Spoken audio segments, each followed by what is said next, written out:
Bienvenue à tous, mesdames et messieurs, bonjour encore et merci infiniment de nous retrouver ce matin sur les antennes d'Equinox Télévision avec 10-12, le Zénith qui commence à l'instant. Et nous vous rappelons en même temps qu'à travers le Cameroun entier, vous êtes très nombreux à nous regarder et surtout à travers vos nombreux témoignages et les nombreux messages que nous recevons chaque jour. Nous vous témoignons nous aussi ce matin.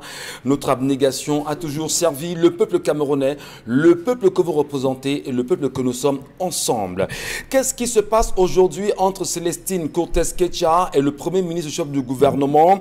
Il se dit justement qu'il y aurait eu un projet de tentative de sabotage d'un projet cher au président de la République, Paul Biya, afin de permettre bien sûr aux Camerounais d'avoir un accès au logement en toute propriété. Le gouvernement a signé un contrat commercial assorti d'une importante convention Cameroun-Italie, signée bien sûr côté Cameroun par le ministre de l'économie, du plan et de l'aménagement du territoire qui portait sur la construction de 10 000 logements sociaux dans la banlieue de Yaoundé. Tout semblait bien se passer jusqu'à la nomination de Célestine Cortés-Ketcha au ministère de l'Habitat et du Développement urbain. Depuis lors, le projet est bloqué malgré les injonctions du Premier ministre camerounais.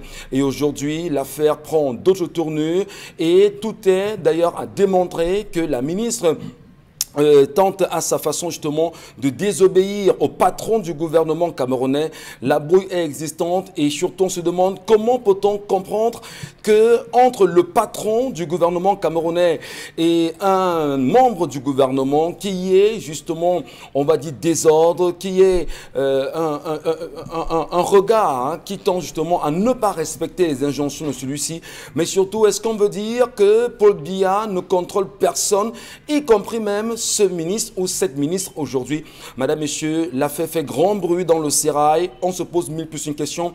Devrait-elle rester là ou pas? En attendant de voir, on garde le cap sur les Camerounais qui n'ont pas de logement social aujourd'hui.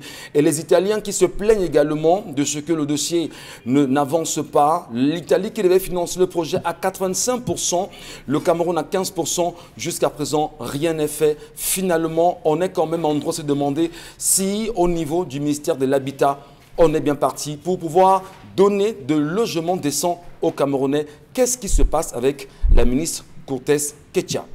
Bonjour la grande famille, bonjour à vous et bienvenue ce matin. Bombo, Karine, Charlamel, Dominique, ensemble comme chaque matin, encore avec les Camerounais, nous tenterons de leur apporter l'essentiel de ce que nous avions conçu pour ce programme. Charlamel Bachou, bonjour. Bonjour monsieur Michel Ngachou, bonjour à tous les téléspectateurs. Un bonjour tout à fait particulier à l'entrepreneur en chef de ce vaste et grand royaume. Monsieur Michel Ngachou, cela fait 7 ans, très exactement, que le Sénat n'a pas d'agent comptable. Il n'existe pas d'agent comptable.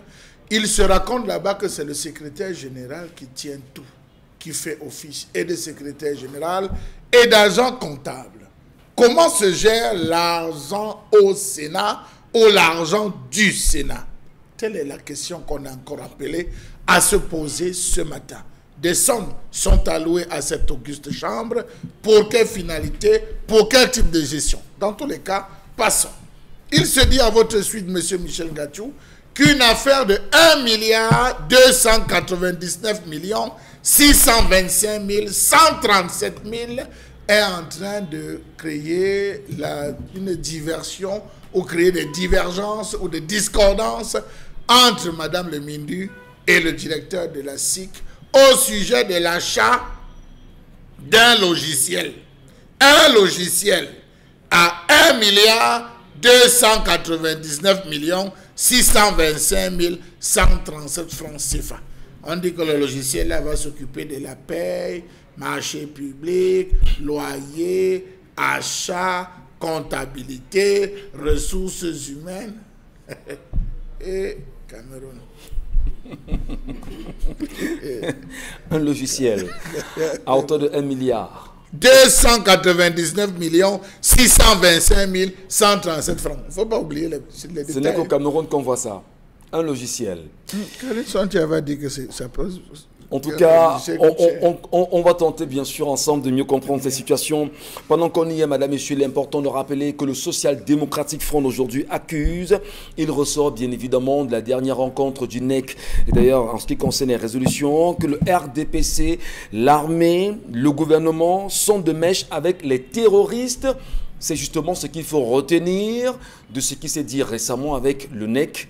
Oui, National Executive Committee, justement, pour dire que c'est assez grave, ces accusations que le SDF porte à l'endroit du RDPC. Ils disent que le RDPC, l'armée, le gouvernement sont de mèche aujourd'hui avec les terroristes.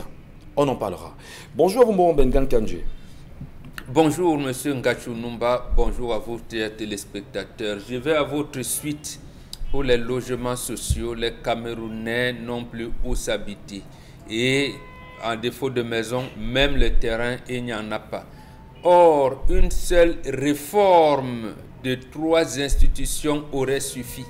Une telle réforme, quelles sont les institutions en question? Il s'agit de la mailliture, de la SIC et du crédit foncier.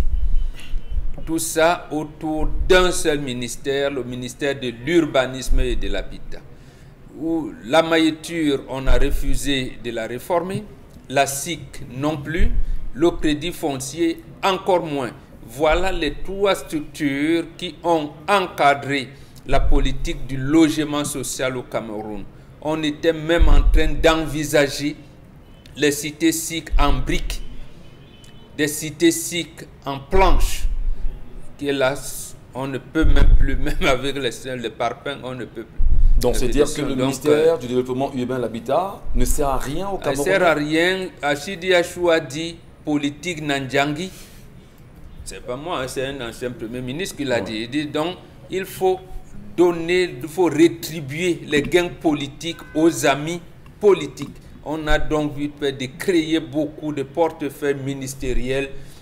C'est pour ça que l'ex-ministère de la Ville a déjà changé d'acte de naissance plusieurs fois. Oui, c'était le ministère de la Ville. De la Ville au départ. Après, voilà, ministère de la Ville et de quoi là, développement urbain. On vient de ceci, voilà, on est dans ce tatillonnement, on n'arrive pas.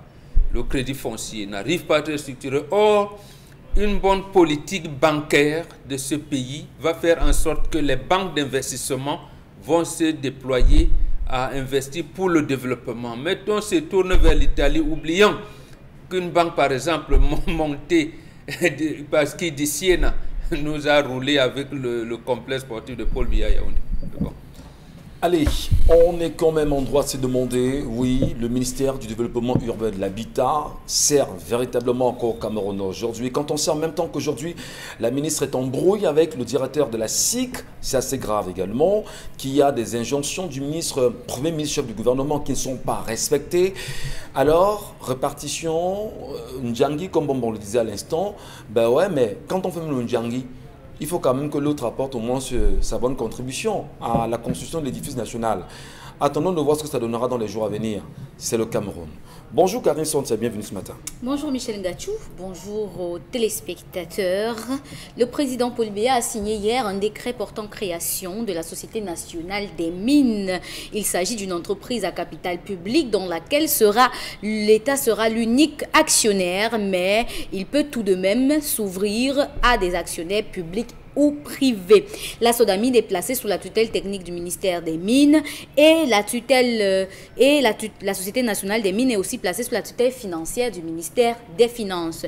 2 ministères, et dans le conseil d'administration de cette entreprise, il y aura un représentant de chaque ministère et nous allons pouvoir vous le citer dans le cadre de la revue des réseaux sociaux. On en parlera justement ce matin, Karine Sontia, merci beaucoup. Et on parle également de ce sujet qui intéresse plus d'un. Qui est ce journaliste du quotidien Mutation qui a failli être lynché exactement à Ebolova dans la vallée du Ntem, alors que lui, journaliste, ne faisait que son travail en allant rendre compte de la crise existante à l'EPC et le consistoire du Ntem exactement. Il s'agit de Guy Roger Mvogo, Bosso, journaliste qui a failli trouver la mort, nuit été l'intervention d'un homme en tenue. Effectivement, ce journaliste ne serait plus aujourd'hui. Il serait dans une glace assurément. Attendons, madame, monsieur, certainement comment l'émission. On reviendra sur ce sujet qui fait parler plus d'un, mais surtout, on parlera certainement, Karine, de la position du Cameroun concernant, vous le dites très bien, la liberté de la presse au Cameroun. Reporters sans frontières. Avec Reporters sans frontières. Merci à vous. Bonjour Dominique Audrey. Bonjour à vous Michel, bonjour aux téléspectateurs. Ce matin, je vous raconte l'histoire de Bartel qui dit qu'il est boutiquier dans une des alimentations de son oncle. Il a à peine 30 ans et il a fait quasiment 2 ans dans cette boutique-là. Lorsqu'il est arrivé, des jeunes femmes venaient lui faire la recette, acheter les choses. Et c'est comme ça que cette jeune femme-là a commencé à lui faire des avances. Il a cédé, ils se sont mis ensemble. Et 9 mois après, la jeune fille lui fait savoir qu'elle est enceinte. Et aujourd'hui, le bébé est né et l'enfant est âgé de 9 mois. Le problème de Bartel, c'est que il dit que la famille de cette jeune femme est compliquée. Il dit que la maman de la fille est mariée à un adjudant-chef, mais malheureusement, celle-ci sort, désolé, et couche avec plusieurs hommes. Il dit qu'il en connaît 5. À côté de ça, le papa de la fille est un ivrogne qui passe ses nuits dehors. La maman aussi passe le temps à picoler. Il raconte que il a prévu de demander la main de cette fille à partir de l'année prochaine. Mais maintenant, le problème qui se pose, c'est qu'il a peur que sa femme soit à l'image de sa mère. Comment se comporter, comment faire face à cette situation des parents, entre guillemets, ivrognes et avec une maman volage? Quels sont les risques en prenant les filles de tels parents? Merci beaucoup Dominique Audrey. L'histoire de ce matin en dit long pour des grandes réalités que peuvent vivre les Camerounais aujourd'hui. Et il dit que ses beaux-parents lui demandent l'argent tout le temps. Ah bon? Aussi, oui. Ça alors.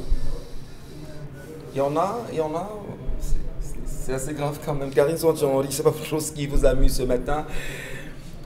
Le mec a peur de prendre cette fille, hein, Karine. Hein, il se dit, ben, si sa mère est déjà comme elle est là, le père est comme il est là, le père c'est un ivrogne, la mère c'est une femme volage qui, on sait exactement, ne vit qu'avec papa, mais vit avec un autre homme. Et choisit justement tout le temps de demander l'argent à sa fille et même au garçon, c'est ça. Elle vit avec son mari. Elle vit avec son mari. Mais elle trompe son mari et il dit qu'il connaît 5 amants de sa belle-mère. Donc il a peur justement que sa fille, sa femme, celle avec qui il fait l'enfant, ressemble à sa mère. Aïe aïe aïe. Karine, qu'est-ce qu'on dit de ça? Comment elle est ce genre de garçon assorti de sa peur? Comment elle veut même l'aider? Parce que c'est légitime qu'il ait peur. On ne va pas le juger parce qu'il a peur. Hein. Ouais. On ne va pas le juger parce qu'il a peur. Maintenant, tout dépend aussi de sa relation avec la fille en question. Comment est-ce que leur relation se déroule? Quel type de problème est-ce qu'ils ont? Comment est-ce qu'il a rencontré la fille? Comment est-ce qu'elle se comporte lorsqu'elle a besoin de quelque chose? Comment il y a des choses qu'il doit interpréter parce que il ne suffisamment l'argument de la maman et du papa est fort, mais c'est pas suffisant pour qu'il ne soit pas avec la fille. C'est pourquoi je dis que il faut pour qu'il soit sûr, il doit s'interroger sur le comportement même de cette fille. Comment est-ce qu'elle est au quotidien? Quand elle a besoin des choses pour le bébé, comment elle se comporte quand le bébé est malade? Comment est-ce qu'elle se comporte? Parce qu'il y a des gens qui font souvent du chantage émotionnel quand ils veulent de l'argent. Il y a des gens qui font souvent du chantage quand le bébé est malade et tout. Donc, il y a des choses qu'il doit interpréter. Maintenant, l'analyse qu'il fait sur les parents de sa dulcinée est logique, on le comprend parce que il y a un adage qui nous dit que le chien ne peut pas accoucher un chat, par exemple. La mangue ne fait pas la prune. Oui, la mangue ne fait pas la prune. Et c'est l'occasion pour moi, parce que j'aimerais plus interpeller les parents. Quand vous avez des enfants, faites attention à vos comportements. Parce que tout ce que vous faites sera interprété lorsqu'on verra vos enfants. Si vous avez une maman qui fait les problèmes dans le quartier, partout, à tout le monde, chaque fois que quelqu'un va voir sa fille, voilà la fille de Mamie Problème. Mamie Congossa. La fille de Mamie Congossa. Si vous êtes une maman qui fait les prêts partout, au boutiquier, à la vendeuse de tomates et tout, on dit, voilà la fille de Mamie Prêt, elle n'a jamais 5 francs.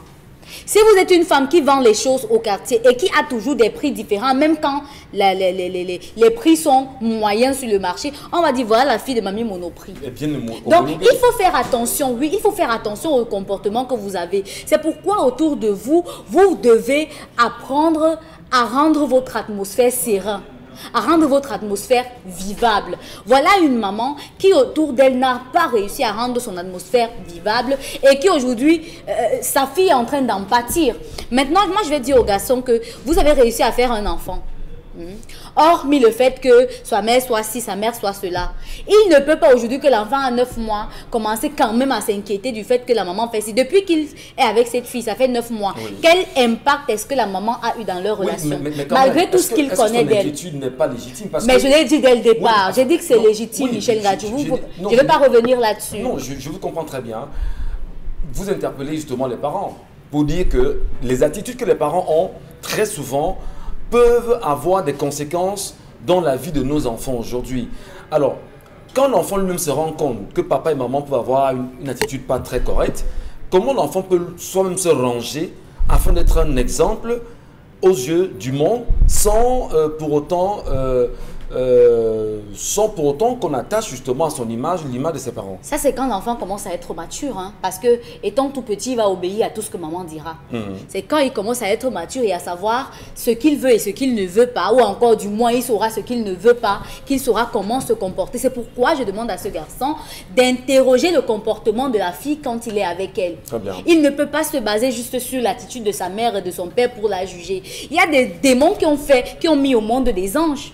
Il y a des gens qui réussissent quand même à mettre au monde des fruits qui sont complètement différents d'eux. Donc je me dis que cette fille peut avoir un bon fond, parce que si elle avait un mauvais fond, elle ne serait pas restée avec lui. Elle aurait même pu enlever cet enfant dès qu'elle aurait su qu'elle est enceinte de lui. Donc elle peut faire un choix. Et c'est à lui aujourd'hui de faire le choix final, de dire ok, je suis avec elle malgré tout. Parce que les relations amoureuses, ça se passe aussi des préjugés. Il y aura toujours des préjugés. Mais si vous ne savez pas faire face à ces différents préjugés en fonction de ce que vous voyez et entendez, vous ne saurez pas faire le bon choix de votre partenaire. Merci beaucoup Karine Santia ce matin pour cette appréciation de l'histoire de ce matin. Vous aussi, madame, monsieur, nous nous attendons sur les pages 10-12, le Zénith sur Facebook ou encore Equinox TV pour ceux qui nous regardent en live sur Facebook. Un contact s'affiche au bas de l'écran tout à l'heure. Laissez-nous bien évidemment votre commentaire et votre appréciation de l'histoire de ce matin. Dominique Audrey, sur la question, sur l'histoire que vous nous ramenez ce matin, il est important d'aider cet homme à se retrouver. Certainement, il est très amoureux de cette femme. Certainement, il aime beaucoup son enfant de 9 mois aujourd'hui. Et il faut protéger sa petite famille, c'est-à-dire la famille souche qu'il fonde, qu'il constitue. Ben, est-ce que les parents vraiment ici, de son constat, sont en réel danger pour lui? Est-ce qu'il ne peut pas éduquer sa femme lui-même? Lui, il est qui? Lui, il est qui pour contrôler la mère de la jeune fille? Parce que à part le fait qu'ils ont fait joujou ensemble et qu'elle ait un enfant, il n'est rien du tout. Il n'est que le père de son enfant, c'est tout. Ni toquer à la porte, ni dot, ni épouser, rien du tout. Au quartier, on les appelle les voleurs de billes. Mais c'est tout ce qu'il est. Non, il est encore dans une étape où... Non, l'étape, il veut se rassurer. Si la porte qui souhaite justement... Il a fait des rapports non protégés avec cette fille. Il aurait dû se rassurer avant. Il n'a pas le droit. On est d'accord, Dominique. Si ce mec vous dit, je voudrais me rassurer que la famille dans laquelle je vais entrer sera une famille qui va m'accueillir véritablement. Celle-là que je vais présenter à ma famille, à mes proches, va pouvoir... Il y aura une harmonie, il y aura symbiose. Il veut quand même se rassurer, non? Vous ne pensez pas que c'est légitime pour le garçon? Avant de vouloir imposer ou bien entrer dans la vie des gens, parce que lui, il n'est personne. First of all, vraiment, la fille peut émettre tous les jugements qu'elle veut. Ce sont ses parents. Mais lui, il n'est personne. Qu'est-ce qui prouve que sa mère, à lui, n'est pas une sorcière? Le garçon. Qu'est-ce qui prouve que son père n'est pas un tueur en série? Vous parlez du garçon? Oui. Est-ce que cette fille, elle est allée dire que sa mère, c'est une bordelle, son père, c'est un ivrogne?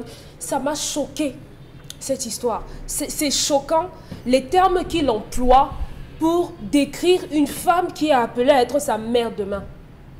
Et honnêtement, je vais vous dire ce que je lui ai dit. Je ne voulais même pas reprendre son histoire. Parce qu'il ne peut pas insulter la mère de cette jeune fille comme ça. Moi, ça m'a vraiment... Non, je mets les organes. Parce que ça peut être ma mère. Donc, ça m'a vraiment choquée. Si vous considérez la femme qui a donné la vie à celle que vous prétendez aimer, et vous la traitez de bordel, vous la traitez d'ivrogne, vous traitez votre beau-père d'ivrogne, c'est un problème. C'est un problème. Vous ne connaissez rien de leur vie. Ce papa est adjudant. Qu'est-ce que vous savez de son parcours? Vous avez à peine fait 2 ans dans la vie de cette fille et vous vous voyez dehors. Vous savez quoi des réalités de leur famille? Qu'est-ce que vous savez du fait que cette femme soit dehors à faire des choses avec des hommes? D'abord que je ne sais même pas qui vous envoie contrôler sa mère.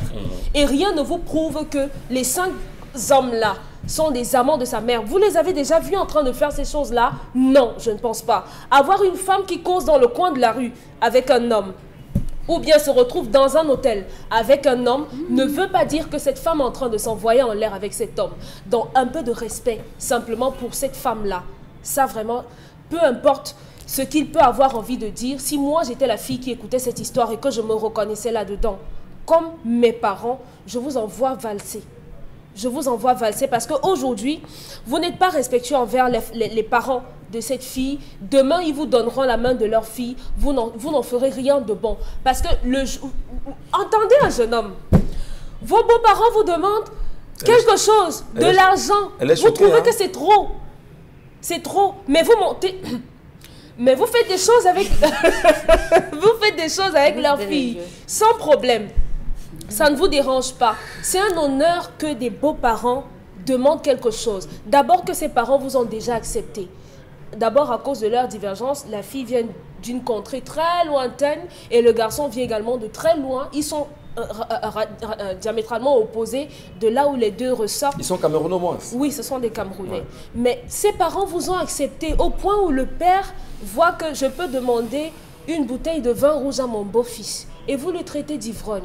Monsieur, regardez cette fille. Est-ce que ce gars n'a pas trop peur de Il a peur de quoi? Est-ce qu'il ne se dit pas, est-ce que c'est la bonne... Vous pensez que si ses parents étaient... Vous pensez qu'il n'a pas le droit aussi de s'inquiéter? Si son père était pasteur, le père de la fille était pasteur, et que la mère était maman pasto, ça aurait empêché que cette fille s'envoie aller avec votre voisin quand vous êtes au travail? Qu'est-ce qu'il doit faire, lui? Qu'est-ce que vous lui dites? Qu'il aille d'abord demander pardon à ses beaux-parents. Non, mais est-ce qu'il leur a dit ouvertement? Non, qu'il aille leur demander pardon pour les avoir jugés. Je dis généralement aux gens, quand vous considérez la mère de votre copain ou bien de votre copine comme votre mère, vous avez la possibilité de lui dire « Maman, je t'ai vu à tel endroit. Maman, j'ai constaté que tu es en train de boire. Mais quel courage. Maman, oui, maman, j'ai constaté que tu es en train de te décaper et ça ne me plaît pas. Tu es ma mère. Je ne veux pas que tu fasses ce genre de choses. Chez nous, on a la parole libérée. Donc, on a la possibilité de dire les choses comme ça. Donc, si c'est votre... Mais vous trouverez quand même le cadre, non? Bien sûr, généralement, c'est quand la maman est contente ou bien quand vous allez lui rendre visite, vous la prenez à part. C'est votre mère. Et si elle vous considère, elle ne prendra pas ça comme un affront, non. Si elle prend ça mal.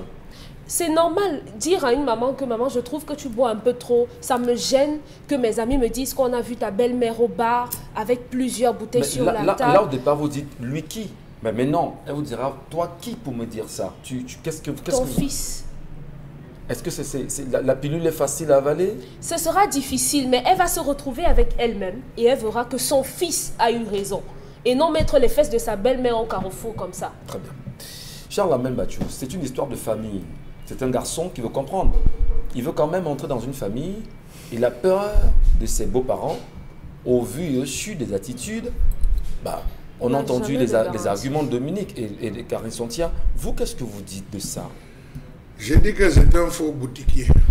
Un faux boutiquier comment? Un faux boutiquier, monsieur Ngachou. La première chose, lorsque vous allez louer un espace pour faire la boutique, qu'est-ce que vous faites en premier lieu? Vous sécurisez la toiture pour qu'aucun vole la porte et la toiture pour qu'on ne puisse pas voler votre marchandise. Oui.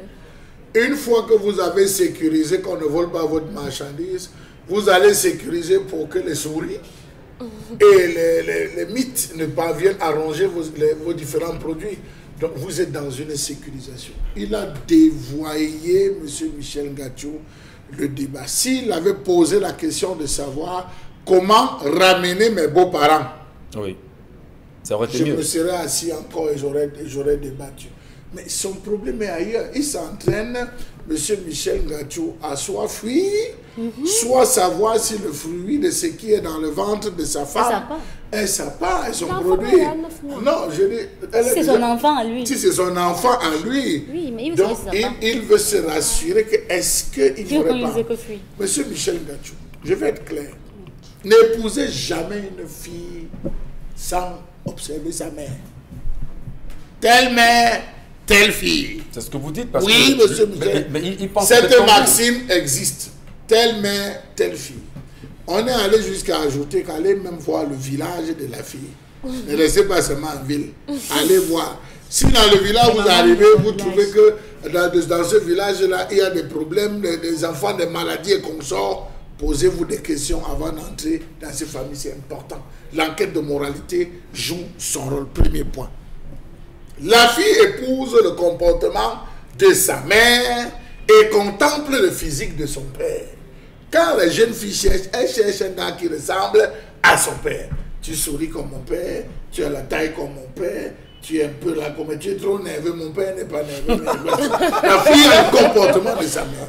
Donc, qu'on dise aujourd'hui que est-ce qu'elle peut, elle a les gènes, parce que M. Michel Ngachou, les petits-fils sont la copie conforme des grands-parents. Vous avez des petits-fils qui naissent avec les lèvres aujourd'hui. Il a pris les lèvres de son père. Son grand-père faisait quoi? Il buvait le vin. On commence à plier le doigt. Il a pris les orteils, la façon de se comporter. Les petits-fils ont le comportement, sont la copie conforme des grands-parents. M. Michel Ngachou. L'autre dernier paramètre qui sont développés chez nous, les Bantous, c'est que le beau-fils parade dans la cour de sa belle-mère. Je n'ai de point, M. Michel Ngachou, que quand je suis dans la cour de ma belle-mère. Si pendant que vous êtes dans la cour de votre belle-mère, M. Michel Ngachou, votre belle-mère vous dit « je n'ai pas de chaussures de Noël » ou des fêtes de fin d'année, et que votre mère vous appelle, elle vous dit que comme il est là comme ça, je n'ai pas de téléphone portable. Qu'est-ce que vous faites si vous avez 100 000? Vous sortez 100 000, vous donnez à la belle-mère. Vous dites à votre mère que je ne suis pas ton seul fils. Je ne suis pas ton fils. Appelle-toi. Donc, je vous explique, oui, que c'est ça, monsieur Michel. C'est le malheur. C'est dans la cour de la belle famille que le beau-fils va se vanter. C'est là où le fils va se vanter. Oui, je dis, c'est là où il part se vanter. Et il est en concurrence avec ses Django. Pour dire qu'ici, c'est moi le meilleur. Il n'y a pas deux, monsieur Michel. Donc, vous voyez, d'un côté, il a honte. Quand on sait que je suis le meilleur boutiquier du quartier, quand je vais entrer dans la cour, là, il veut vouloir donner à boire des gars, tu donnes à boire à qui? Tu donnes à boire à qui?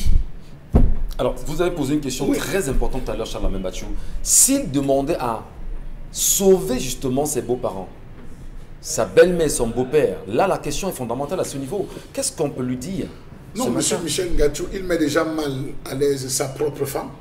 Il a même mal à l'aise parce qu'elle subit l'ensemble des regards, des candidatons de la société, il a même mal à l'aise.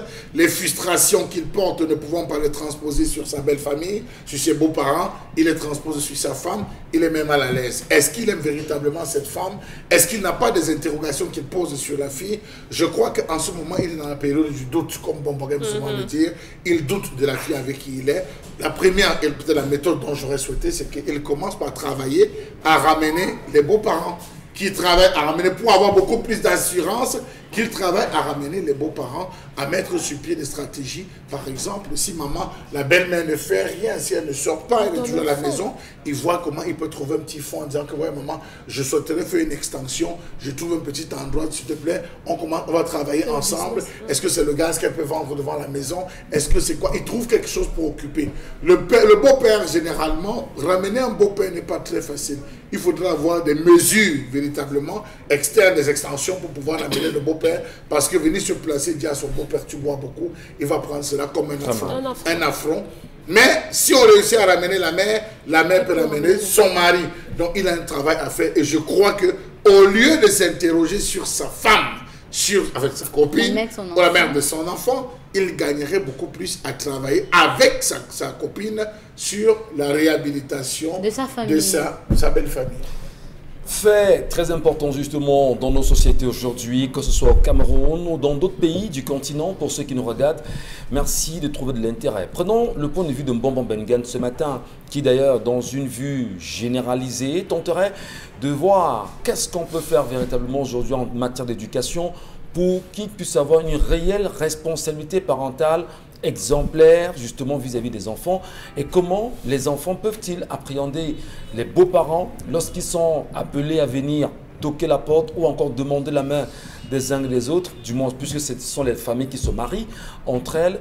Alors qu'est-ce qu'on peut dire de façon concrète Mbombo Mbengue pour qu'ils puissent avoir harmonie, entente, je cherche le mot acceptation justement, et que le doute ne s'installe pas?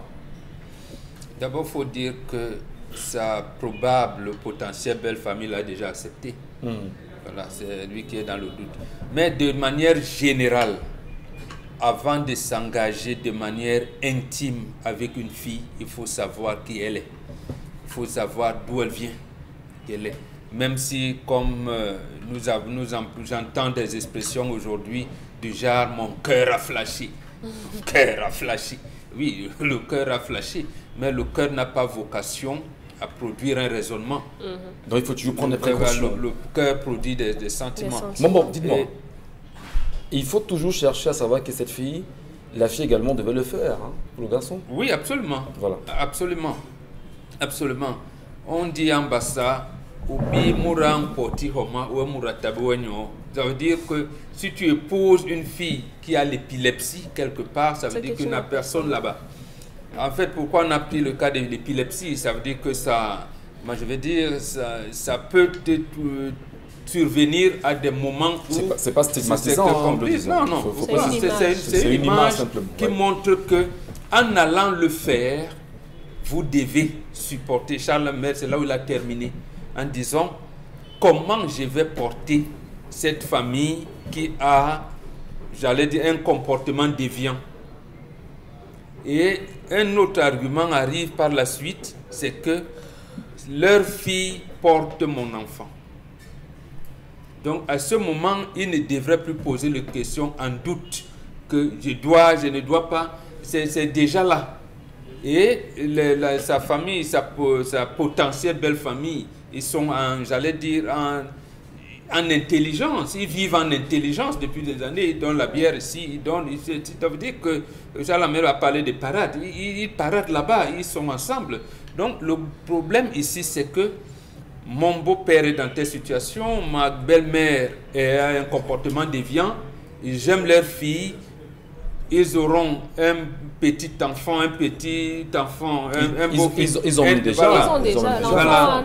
Moi, comment faire pour soigner cette image? Voilà comment on pose le problème. Et qu'est-ce qu'il doit faire pour soigner cette image? Pour soigner cette image, il faudrait premièrement qu'il convainque sa propre famille. Parce que la famille a sûrement des informations. Quand c'est la famille qui viendra toquer la porte, engager la procédure de divorce. Dire à sa maman, si sa maman vit encore, d'abord à dire que maman, j'ai aimé une fille comme ça, mais ses parents sont, mais je souhaite vraiment cette fille a un bon comportement, je pense qu'elle peut être. Donc, et là, vous allez vous rendre compte que toutes les filles ne ressemblent pas à leur maman, si leur maman a un comportement déviant. On a d'ailleurs vu des filles qui faisaient le poteau et qui interdisaient à leurs propres filles de faire le poteau. Donc, comme vous dites, de vendre le piment. Mais bon, voilà. J'ai entendu ça, je ne savais pas ce que ça voulait dire. Hey, maman. Je ne savais pas ce que ça voulait dire. Bon, voilà. Donc, en fait, vous vous entrez donc dans une dynamique, j'allais dire, de reconfiguration de comportement de votre belle famille. Parce que de toutes les manières, ça va vous affecter. Ça va affecter vos enfants demain.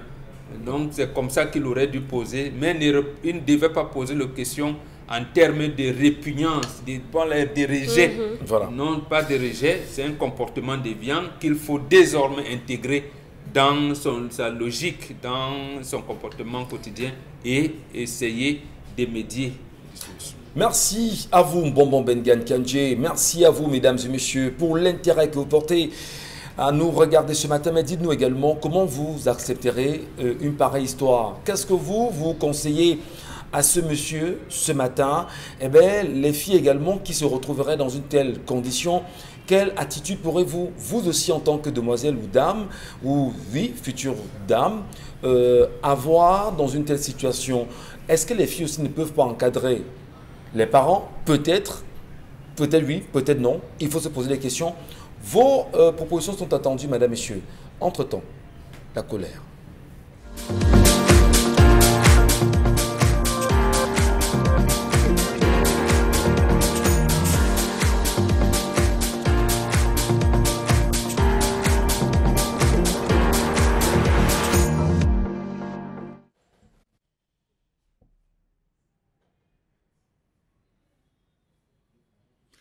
Je m'interroge ce jour sur la question de l'engagement politique des chefs traditionnels dans ce pays.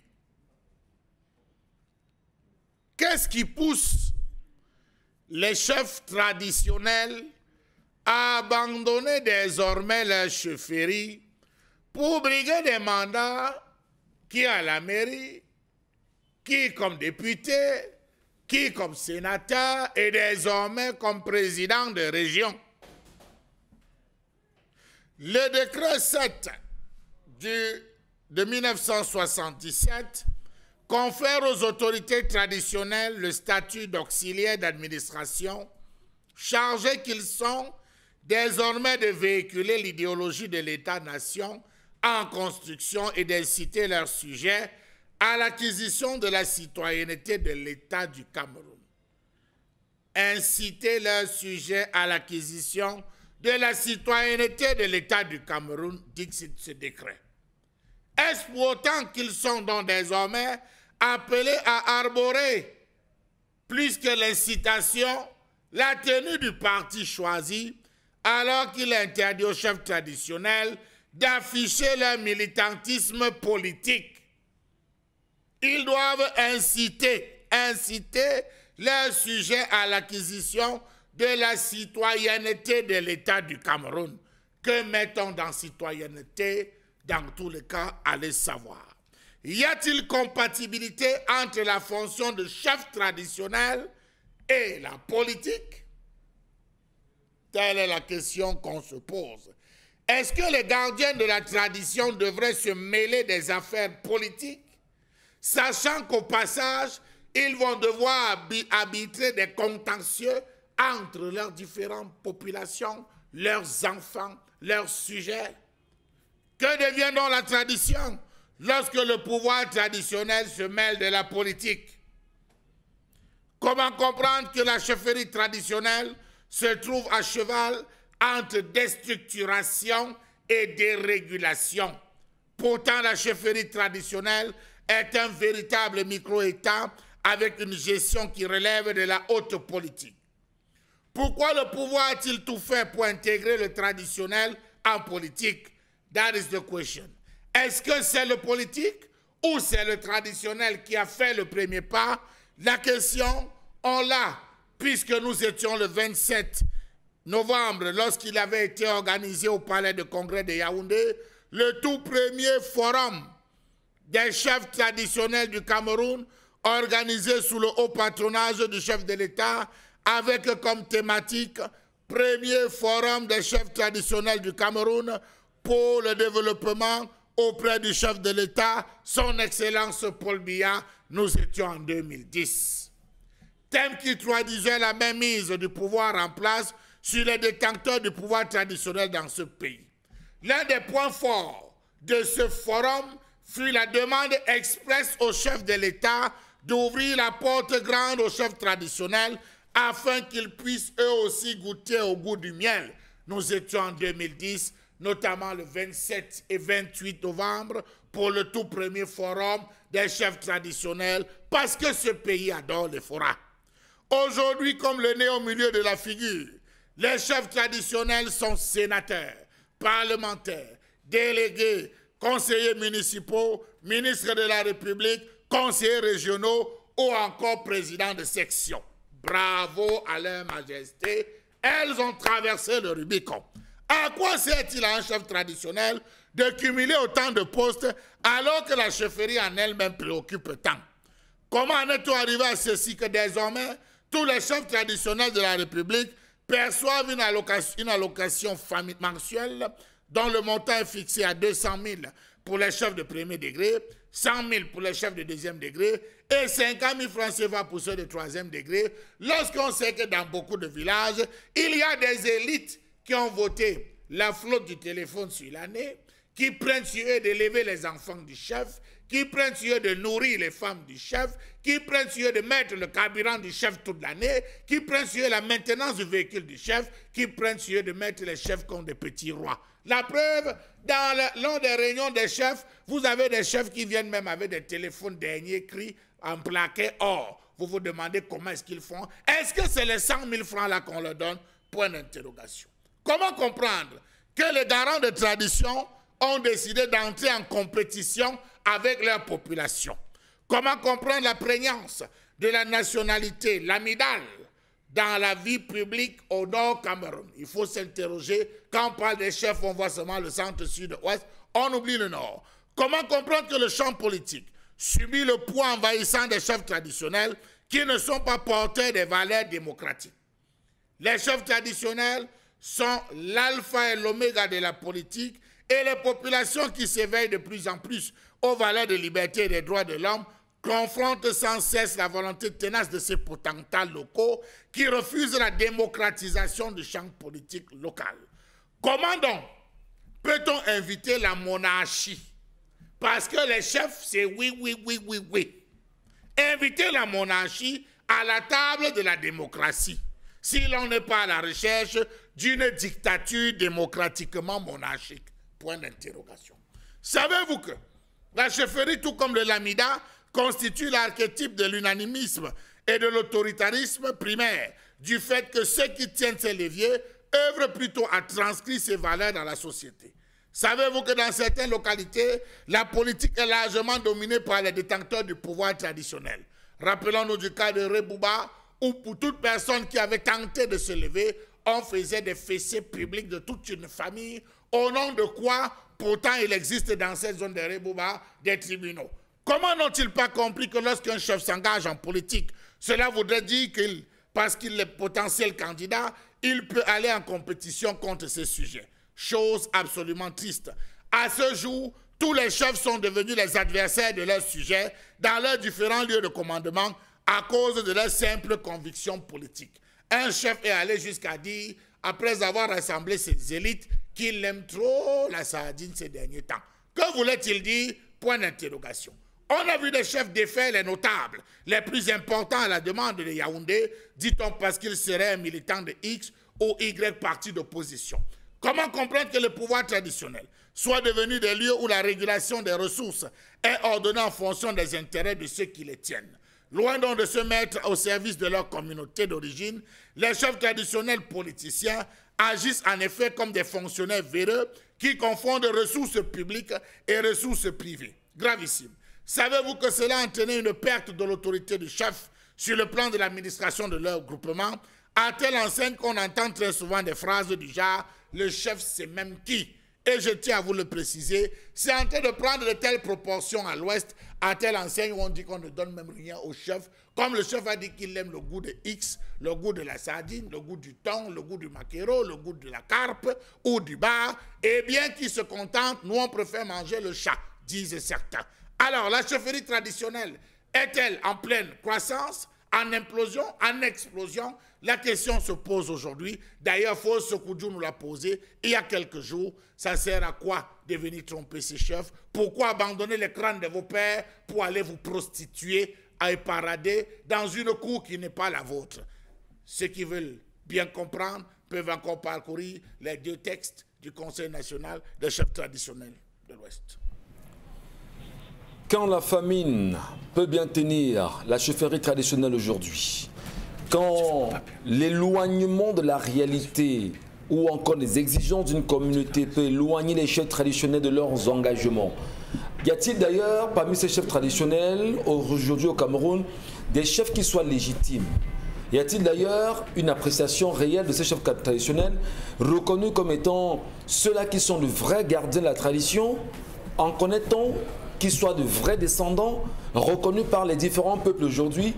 Est-ce qu'on ne fait pas une confusion entre les chefs de quartier et les chefs traditionnels aujourd'hui? Il faut bien comprendre cela. Charles Amem Battu, dans la colère exprimée ce matin, nous interpelle, nous Africains, pas seulement au Cameroun, mais pour vous qui nous regardez loin du Cameroun, à prendre très au sérieux justement la responsabilité qui est la vôtre si jamais vous nous regardez en qualité de chef traditionnel. Nous n'avons pas, je vais dire, le courage de parler à nos chefs que vous êtes n'importe comment, parce que chez nous, nous savons respecter nos chefs. Honneur et respect à vous, chère majesté. Mais l'interpellation ce matin de Charles Amem Battu vous invite vous aussi à vous demander quelle est l'âme, quelles sont les âmes du peuple qui me parlent, quelles sont les missions qui sont les miennes véritablement, que dois-je faire pour jouer ma partition et mener à bien la mission qui sera la mienne. Maman Bengan Kandji, on ne saurait évoquer un pareil sujet sur ce plateau sans se retourner vers vous qui êtes vous aussi autorité traditionnelle, qui comprenez véritablement ces réalités. C'est vrai que vos filles vont également s'exprimer sur la question, ou comment comprendre le fait que le chef traditionnel, si vous voulez même l'autorité traditionnelle aujourd'hui, soit totalement infidèle à la politique au point d'oublier ses missions régaliennes de gardien de la tradition et même de la tradition. Voilà. Mais vous, quand vous dites tradition, vous oubliez que quand vous allez à l'église, vous êtes dans une tradition. C'est la tradition judéo-chrétienne. Ce que vous appelez démocratie multipartite, c'est une tradition. C'est une tradition guerrière de l'Europe, où c'est la dictature de la majorité. Voilà. L'autorité traditionnelle en Afrique est un homme politique. Les grands empires, le Ghana, Tonra, tout ce que vous voulez, c'est des hommes politiques. C'était dirigé par des conseils des initiés. C'est ça l'Afrique. Donc l'autorité traditionnelle en Afrique, c'est un chef d'État. À côté du chef d'État, il a des armées, il a.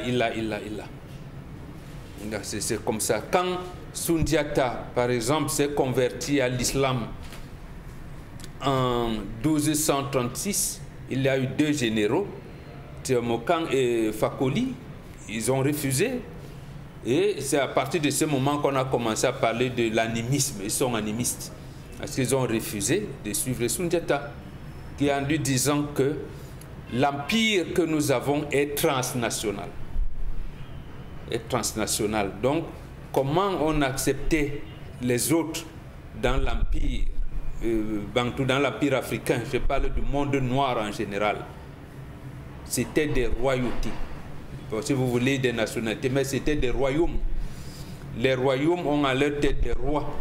Et il y avait donc comment on devenait roi.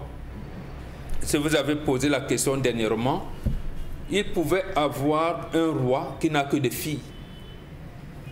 Et on choisit les filles et d'autres qui ne vont pas en mariage et qui vont faire des enfants là. Et on va, en cas de succession, on les met dans la succession. Parce que ça aussi, j'ai entendu dire que la fille n'hérite rien, les enfants, comme on dit, naturels, non pas. Je dis ça, c'est mal connaître l'Afrique. La différence avec ce qui se passe, c'est que vous parlez de démocratie qui est une tricherie, alors que les royautés sont dirigées sur la base d'un consensus. Le roi, l'autorité traditionnelle ne peut prendre la décision. D'abord, il ne prend même pas de décision, mais il rend public la décision. Quand il veut rendre public une décision, il consulte pas seulement le conseil des notables, il y a des initiés de chaque grade. C'est ce qui vient de se passer, c'est une tricherie qui, j'allais dire, qui est peut-être même le dernier élément de la civilisation impérialiste occidentale chez nous. La démocratie importée. Oui, c'est la démocratie importée. Là où on dit, la tradition. Ah oui, nous sommes 5. Dans la tradition africaine, dans le genre de consensus, si vous êtes 100 contre 2, on ne prend pas de décision. On ne prend de décision que lorsque les deux qui sont contraires vont dire, d'accord, nous ne pouvons pas bloquer, allons-y, mais mettez dans le rapport que notre point de vue est. C'est pour ça donc que, parce que nous, on sort ensemble. Ce n'est pas un comportement moutinier. Et là-dedans, et pourquoi nos chefs d'État ou le roi du Maroc et tout ça vont dans la franc-maçonnerie, dans la Rose-Croix, dans les autres. Et précisément parce que, j'aime souvent vous le dire ici, chez nous, tout est lié. C'est dans la spiritualité qu'il y a la science. Et c'est lui qu'on désigne comme chef de ce royaume doit maîtriser les choses de nuit et les choses du jour, pour que vous compreniez ce que je veux dire. Et ils doivent être dans les ordres ésotériques, c'est ça? Africains, oui, ils ne doivent pas, mais précisément parce que, comme tous ces Portugais-là qui ont commencé, l'église catholique, musulmane et tout ça, qui sont arrivés, n'ont pas pu saisir, j'allais dire, l'esprit qu'il y avait dans notre organisation sociétale. Ils ont donc importé, parce que vous avez parlé tout à l'heure de chefs illégitimes. Beaucoup de chefs que les Allemands ont mis dans notre pays, c'était des chefs qui étaient sous le coup des sanctions. Ils avaient commis l'inceste ici, d'autres avaient commis un certain nombre de choses. Donc, quand ils vont, voyez, ils se sont accoquinés parce que la rencontre avec les Allemands, notamment, on ne s'est pas embrassé le premier jour. Il y a eu des guerres. Et on a même gagné certains, ils ont gagné d'autres batailles, on a gagné. Mais ils ont eu l'appui des valets locaux qui, parce que sanctionnés, et ils les ont accompagnés pour gagner le terrain. Et c'est ça que nous avons donc là. Voilà, et donc c'est par eux que sont passées la franc-maçonnerie, la Rose-Croix et tout, parce qu'il fallait mettre en place quelque chose qui ressemble un peu, comment je vais dire, à une lecture qui soit différente et qui veut montrer un peu les phénomènes paranormaux qui existaient déjà. N'est-ce pas justement l'entrée de ces chefs traditionnels dans ces ordres aujourd'hui qui ferait que de l'intérieur, on leur impose une ligne à suivre, il y a une trajectoire à mettre en place, ce qui fait que le peuple, les communautés aujourd'hui subissent, au lieu de subir les décisions justement émanant du consensus des chefferies ou encore des conseils des chefferies, on a plutôt des décisions émanant de ces ordres-là au point d'égarer le peuple aujourd'hui de Bamba. Absolument, vous avez tellement raison. Et c'est pour cette raison que l'UPC avait mis comme premier président en 1950 Djoumessi Mathias, qui était, bon, on peut utiliser le terme, le président des chefs traditionnels de l'Ouest, il avait le Koumze. C'est pour cette raison. Et quand la répression a commencé, il a fait un repli stratégique que certains historiens qui ne comprennent rien à rien disent qu'il a trahi. Et pourtant pas trahi. C'est lui qui laisse son fils King et Abel pour des raisons stratégiques, pour continuer la lutte. Et vous verrez que ni King et Abel, ni Ernest Ouandjé, personne n'a trahi. Donc, parce qu'ils avaient donc le pouvoir traditionnel. Et ça a amené Oumniobé, justement, à commencer à dire aux Français et aux Britanniques qu'il faut négocier l'entrée des royautés dans la République. Ce qui n'a pas marché. C'est ça qui donne l'impression aujourd'hui que la chefferie traditionnelle ou alors l'autorité traditionnelle n'existe plus et tout, et on l'embobine dans des situations compliquées. Heureusement que nous avons des chefs comme Fosso-Koujou, comme EFA qui est au MRC, comme EFA qui est au MRC et tout, et beaucoup d'autres. Mais ils sont d'abord des hommes politiques, ils sont d'abord des dirigeants politiques. Voilà. Moi, par exemple, je suis un dirigeant politique. Dirigeant politique, j'ai une armée, j'ai une confrérie qui s'occupe de la médecine, de la médecine. Donc, dans tout ça, il y a la science dedans. Il y a une confrérie qui s'occupe de la spiritualité. Oui. Et c'est quand tout ce monde-là, et il y a une confrérie de femmes. Et le problème, c'est que dans les confréries des femmes, aucun homme n'y accède. Mais les femmes viennent dans certaines réunions de confréries des hommes. Donc, c'est pour ça que quand la femme parle, en Afrique, quand la femme parle, les hommes se taisent et suivent la ligne. Donc, la femme n'a pas, contrairement à ce qu'on vous apprend à l'école, quand il faut prendre une décision grande et que la femme ne vous a pas consulté, elle a consulté, elle veut dire, je vais rendre public, nous avons des messages, on la laisse et on suit. C'est une question aussi importante puisque nous en parlions encore sur ce plateau il y a environ une semaine. Une chefferie qui jusqu'à présent à l'Ouest Cameroun ne connaît pas de chef, c'est la chefferie Babou 3, pas très loin bien évidemment de Bangoula. Et qu'est-ce qui se passe véritablement dans cette chefferie aujourd'hui? Il se trouve que le chef n'est toujours pas installé par le sous-préfet alors qu'il y a eu des injonctions du gouverneur qui devraient 3 mois après permettre au préfet et en retour justement au sous-préfet d'installer ce chef à Babou 3 aujourd'hui. Aujourd'hui, le chef n'est pas installé et pourtant les communautés attendent toujours que leur chef soit installé.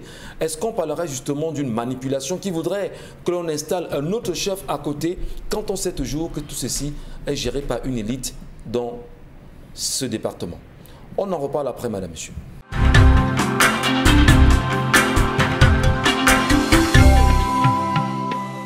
Bon retour à vous, mesdames et messieurs. Merci pour vous, merci à vous, merci à tous de continuer bien évidemment à nous regarder. Et comme vous le savez, chaque jour nous tentons de vous restituer le vécu du Cameroun, les réalités qui nous entourent. Et Charles Lamène, dans la colère exprimée il y a un instant, interpellait les chefs traditionnels quant à leur proximité avec, on va dire, la politique. Même si Mbombo Bengan Kandji nous a fait savoir que les chefs traditionnels légitimes sont des autorités politiques également, mais une politique qui semble aujourd'hui les inféoder et les amener à ne plus prendre en compte les réalités des communautés dont ils sont aujourd'hui les gardiens de leurs différentes traditions. Comment comprendre l'attitude des chefs traditionnels aujourd'hui qui pour beaucoup sont devenus en réalité, on dira, des suppôts des administrateurs, des élites locales et surtout du régime en place qui fait tant de mal et moins de bien, bien évidemment, aux populations camerounaises. On va également prendre le point de vue de Karine Sontia ce matin. Non, Dominique, d'abord, je vous en prie. Comment est-ce qu'elle fait une lecture là-dessus? Les chefs traditionnels, vous en savez? Vous avez quand même une expérience de leur vécu, vous, Dominique? Peut-être pas directement, mais maintenant, la scène politique aujourd'hui les met tellement en scène qu'on a du mal à savoir quand est-ce qu'ils sont des politiciens et quand ils revêtent leur tenue de chef traditionnel. On en a tellement.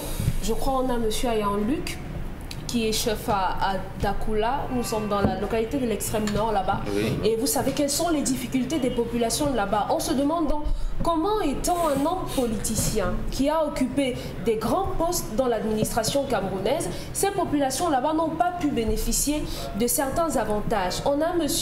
Kavaï Yege Djibril qui est également chef, voilà, à Mada, où vous voulez, à Makari là-bas. Il a été chef en 1971 et en 1973, soit 2 ans après, 12, il entre directement à l'Assemblée nationale et depuis lors, quelle est la situation? Je si je ne me trompe, c'est lui qui a dit aux populations là-bas que vous accouchez trop, si je me trompe. Voilà donc ce que nos chefs traditionnels nous disent. C'est qui est alors tout le contraire des orientations politiques de la chefferie en Afrique. Voilà. Il y a des richesses que donc donnez-nous des enfants, c'est ça que la richesse. Ce n'est pas le compte bancaire. Malheureusement, c'est ça aujourd'hui. Lorsque vous regardez la présentation d'une chefferie traditionnelle, Mbombo l'a expliqué, c'est un petit pays dans un pays. Donc les chefs traditionnels, d'une certaine façon, pratiquent déjà cette politique-là au quotidien. Mais aujourd'hui, ils ont décidé de sortir de ce cadre-là pour aller dans la République à cause des élites de nos villages qui viennent parader, narguer ces chefs traditionnels-là au quotidien avec des voitures, M. Mbachou l'a expliqué, avec tous leurs avoirs. On a M. Famdogo qui est chef de 3e degré en Colandom là-bas. Vous connaissez la localité, une localité qui est tellement porteuse de par son caractère touristique, mais qu'est-ce qu'on en sait? Rien du tout. Combien de personnes savent qu'en Colandom, on a une petite pierre qui porte une grosse pierre?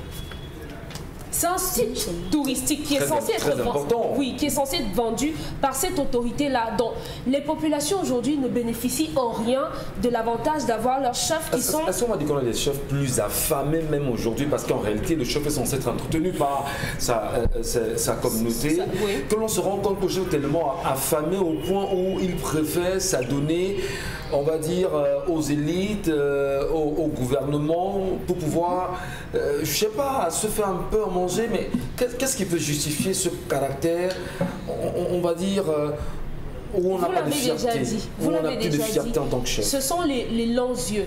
C'est les yeux plus gros que le ventre. Ouais. Tellement gros qu'on a décidé d'inféoder toutes nos chefferies au point où on en arrive à... Vous savez que certains chefs utilisent leur peuple comme des appâts. Rappelez-vous des motions de soutien. Lorsque vous vous rapprochez de certaines personnes de ces localités-là, vous leur dites donc, vous étiez d'accord par rapport à une certaine motion de soutien portée par votre chef et tout, ils vous diront non, on ne se reconnaît pas là-dedans. Pourquoi? Parce que lorsque ces chefs politiciens prennent sur eux d'organiser une motion de soutien pour faire allégeance au plus haut là-bas, ils utilisent les personnes en bas, les personnes de la base, sans même parfois les consulter, sans avoir leurs avis. Donc comme je disais, on va pas étaler tous les chefs, toutes les chefferies qu'on a ici, mais aujourd'hui plus que jamais malheureusement, tous nos chefs sont en train de migrer vers la politique au détriment de leur pays à eux gérer. On a vu les premières polémiques sont nées en royaume Bamoun, si je ne me trompe, lorsque la chefferie s'est retrouvée du côté de l'UPC, alors qu'on avait l'UDC à côté. Donc ça a créé des tensions avec des chefs aujourd'hui qui ne peuvent plus être à même d'être impartials lorsque eux, ils appartiennent déjà à une obédience politique et ils ont un des leurs qui vous dira non, moi je ne suis pas pour cette chapelle-là. Quand le chef supérieur d'une communauté aborde l'échappe d'un parti politique en même temps... La tenue. Voilà. La tenue d'un parti politique, effectivement, est-ce que ça ne désacralise même pas lui-même? Ça ne désacralise pas lui-même en tant que chef traditionnel.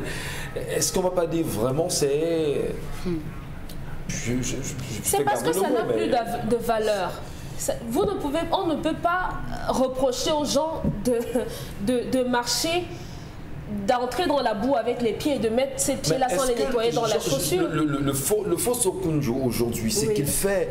Est-ce qu'il n'est pas honoré? Est-ce qu'il n'est pas honoré? Est-ce qu'il n'est pas respecté? Il a fait des choix. Qu'est-ce qui empêche les chefs traditionnels du Cameroun à fait des choix importants pour leur communauté, dont la communauté Bamendjo est fière aujourd'hui de son chef? Qu'est-ce qui les empêche? Michel, vous avez déjà mangé du bar, non? Ouais. C'est bon, non? Bien sûr. Vous croyez que si on va vous exempter, je ne sais pas si on dit ça en français, vous exempter de payer avec de vos poches des bars, vous croyez que vous allez continuer d'aller à la poissonnerie et d'acheter avec votre argent? Ils ont vendu leur âme au diable, malheureusement, au détriment de certaines valeurs. Et le chef Sokoudjou le dit tous les jours. Peut-être ils ne lisent pas entre les lignes ou alors ils font semblant de ne rien entendre, mais de façon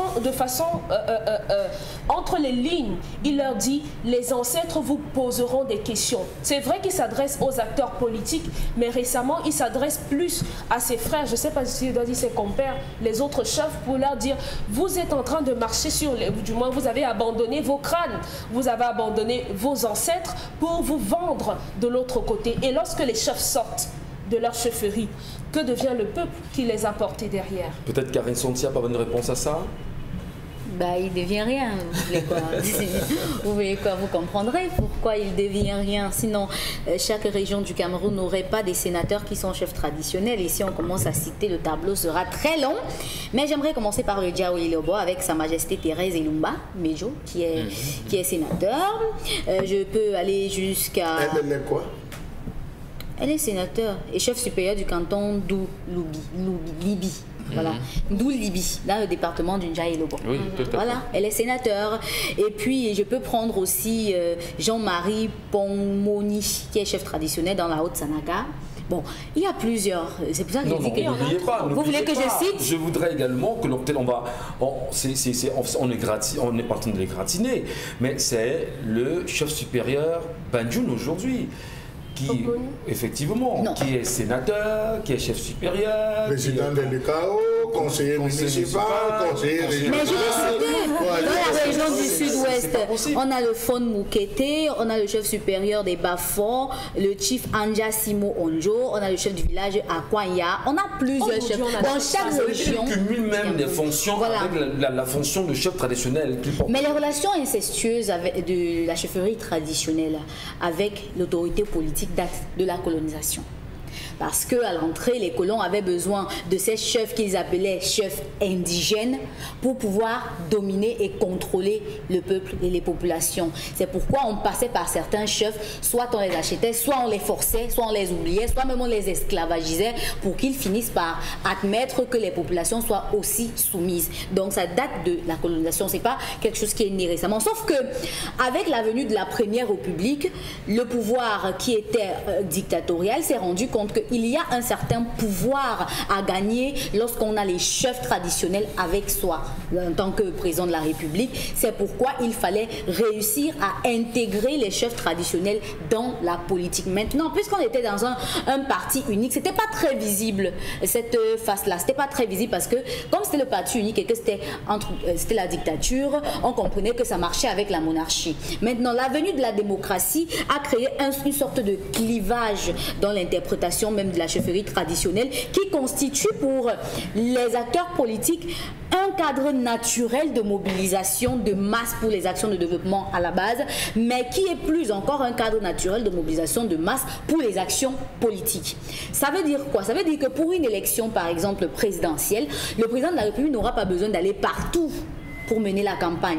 Le chef traditionnel de la localité peut mener la campagne pour le président de la République. On a vu des chefs traditionnels organiser la disparition des urnes dans certaines localités au Cameroun. On a vu des chefs traditionnels récupérer les cartes nationales d'identité des électeurs et leurs cartes d'électeurs pour aller voter. On a vu ça, c'est pas faux. Maintenant, le militantisme des chefs traditionnels au parti au pouvoir, c'est ça même qui répugne le peuple. Parce qu'on se dit que lorsque vous êtes dans le parti au pouvoir, vous avez la mauvaise lecture de la situation de votre peuple. Du coup, il n'arrive plus à trancher les problèmes traditionnels avec une certaine lucidité. Parce que le chef traditionnel est celui qui se place au milieu. Vous avez des enfants qui sont déjà dans des partis politiques différents. Vous encore, vous avez choisi votre camp qui est avec le camp d'un de vos enfants. Les autres, vous allez faire comment? Vous allez les jeter, vous allez les abandonner. Parce que c'est de ça qu'on parle lorsqu'un chef traditionnel intègre la politique.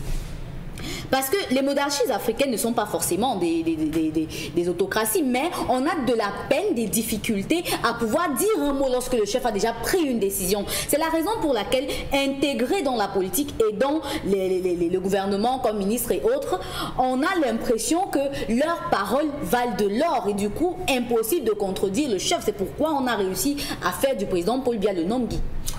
Il est Nomgui, surtout qu'au-dessus de Nomgui, il y a des hommes. Non, peut-être non. Bon. Pas. Non, le problème, en réalité, c'est là. Le président Paul Biya sait très bien que le Nomgui est supérieur au président de la République qu'il est. Sur le plan de la prestance, des relations avec les ancêtres, ou alors les relations avec l'au-delà. Au-delà, il est dessus du président de la République. Oui, tout à fait. Voilà. Tout à fait. Dans ces relations, parce que, en principe, dans l'État fédéral africain, bon, c'est pas une publicité. Nous donnons d'ailleurs une conférence à Deido le 26 décembre prochain pour dire comment construire l'État fédéral africain. Et le thème principal sera le rôle de la femme kémite.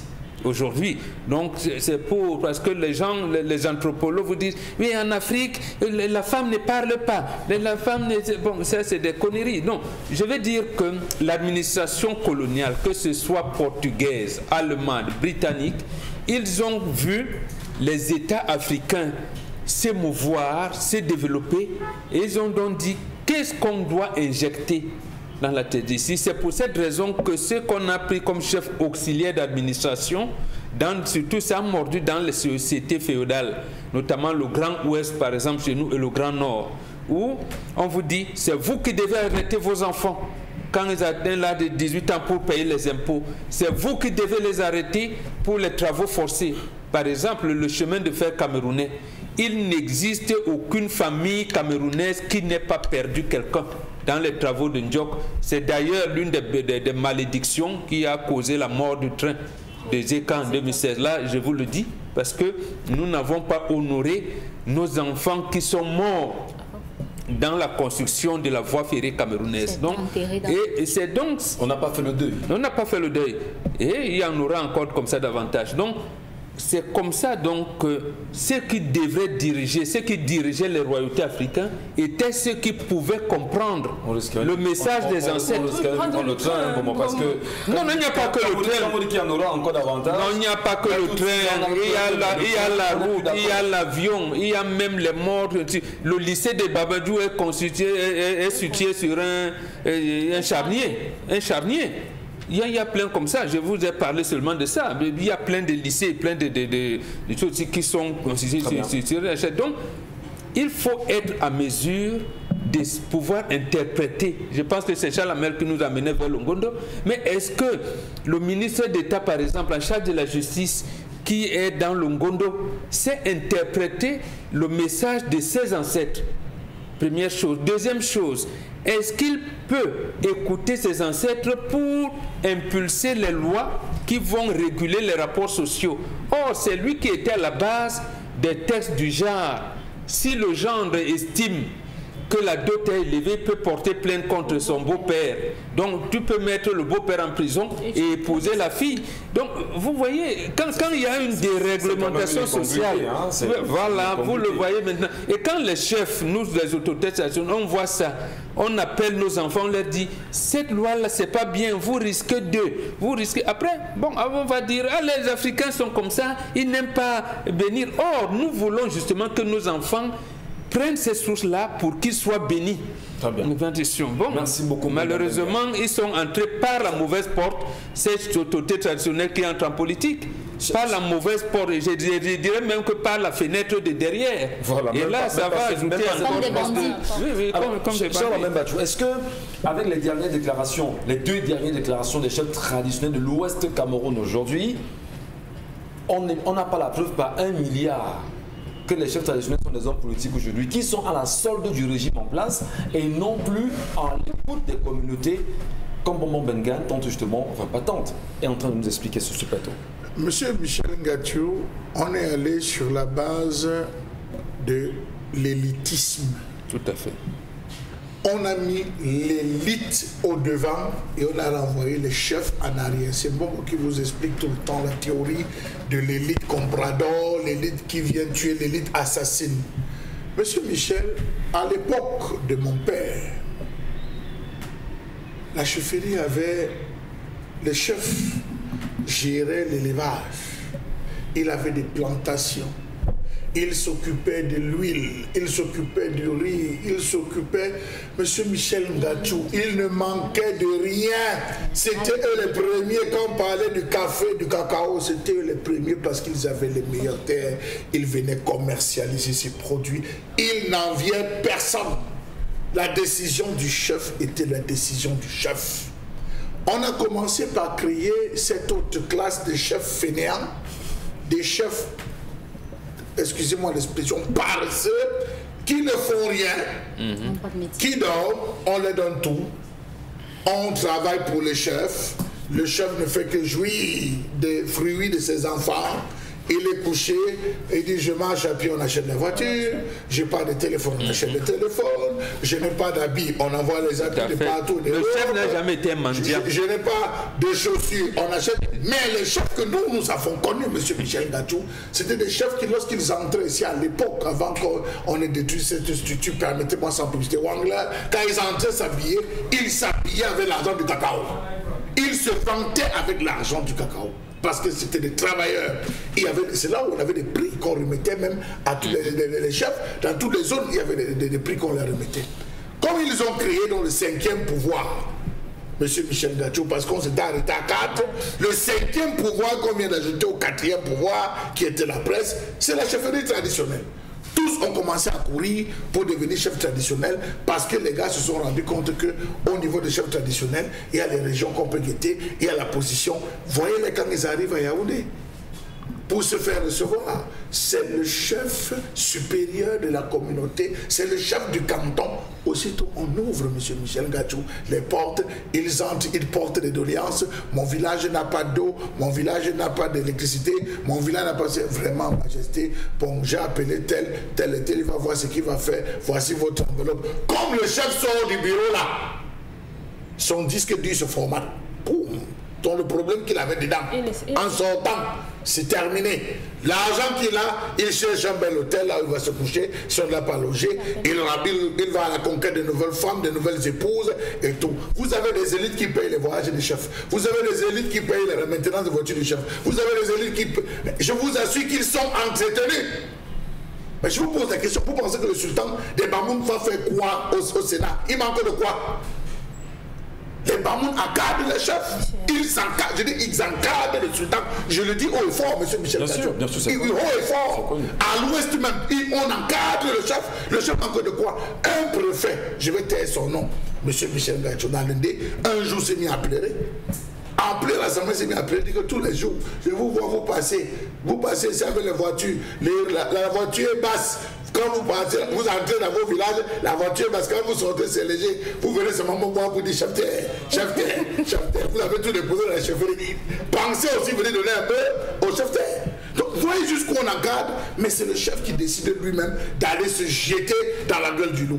À Tokombéré, monsieur Michel Gachou. Ah, mais quand vous parlez Chalamel, j'ai très mal en même temps. Je dis je parle de le moins haïssable.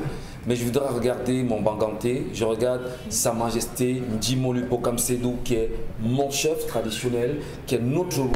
Et on est choqué aujourd'hui en tant que fils d'une dé de nous rendre compte que notre chef n'est pas loin de ce qu'on décrit sur ce plateau. Alors, monsieur Michel Gachou, j'en viens. À Tokombéré, tous les chefs traditionnels sont les conseillers municipaux. Mais Tokombéré n'est pas développé. J'ai dit Tokombéré, j'ai dit avec Adam, tous les chefs traditionnels sont les conseillers municipaux. Mais Tokombéré n'est pas développé. Tokombéré souffre. Ça sert donc à quoi aux chefs traditionnels d'aller là-bas? Et tous appartiennent à une même famille, la communauté, la grande communauté, et qui sont chapeautés, monsieur Michel Gachou, par le grand Lamido, qui est le président de l'Assemblée nationale. Ayons le courage de le dire sur le plateau. Que la chefferie traditionnelle, les chefs qui vont en politique sont nuls. En réalité, même en politique, ils n'apportent rien à leur communauté. À leur communauté, ils sont nuls. Ils n'apportent rien de positif à leurs différents communautés. J'ai pris le cas de Tokombéré. C'est très grave quand même. J'ai pris le cas de Tokombéré où tous sont différents de chefs. On peut faire une petite virgule. Karine a une anecdote par rapport à ça.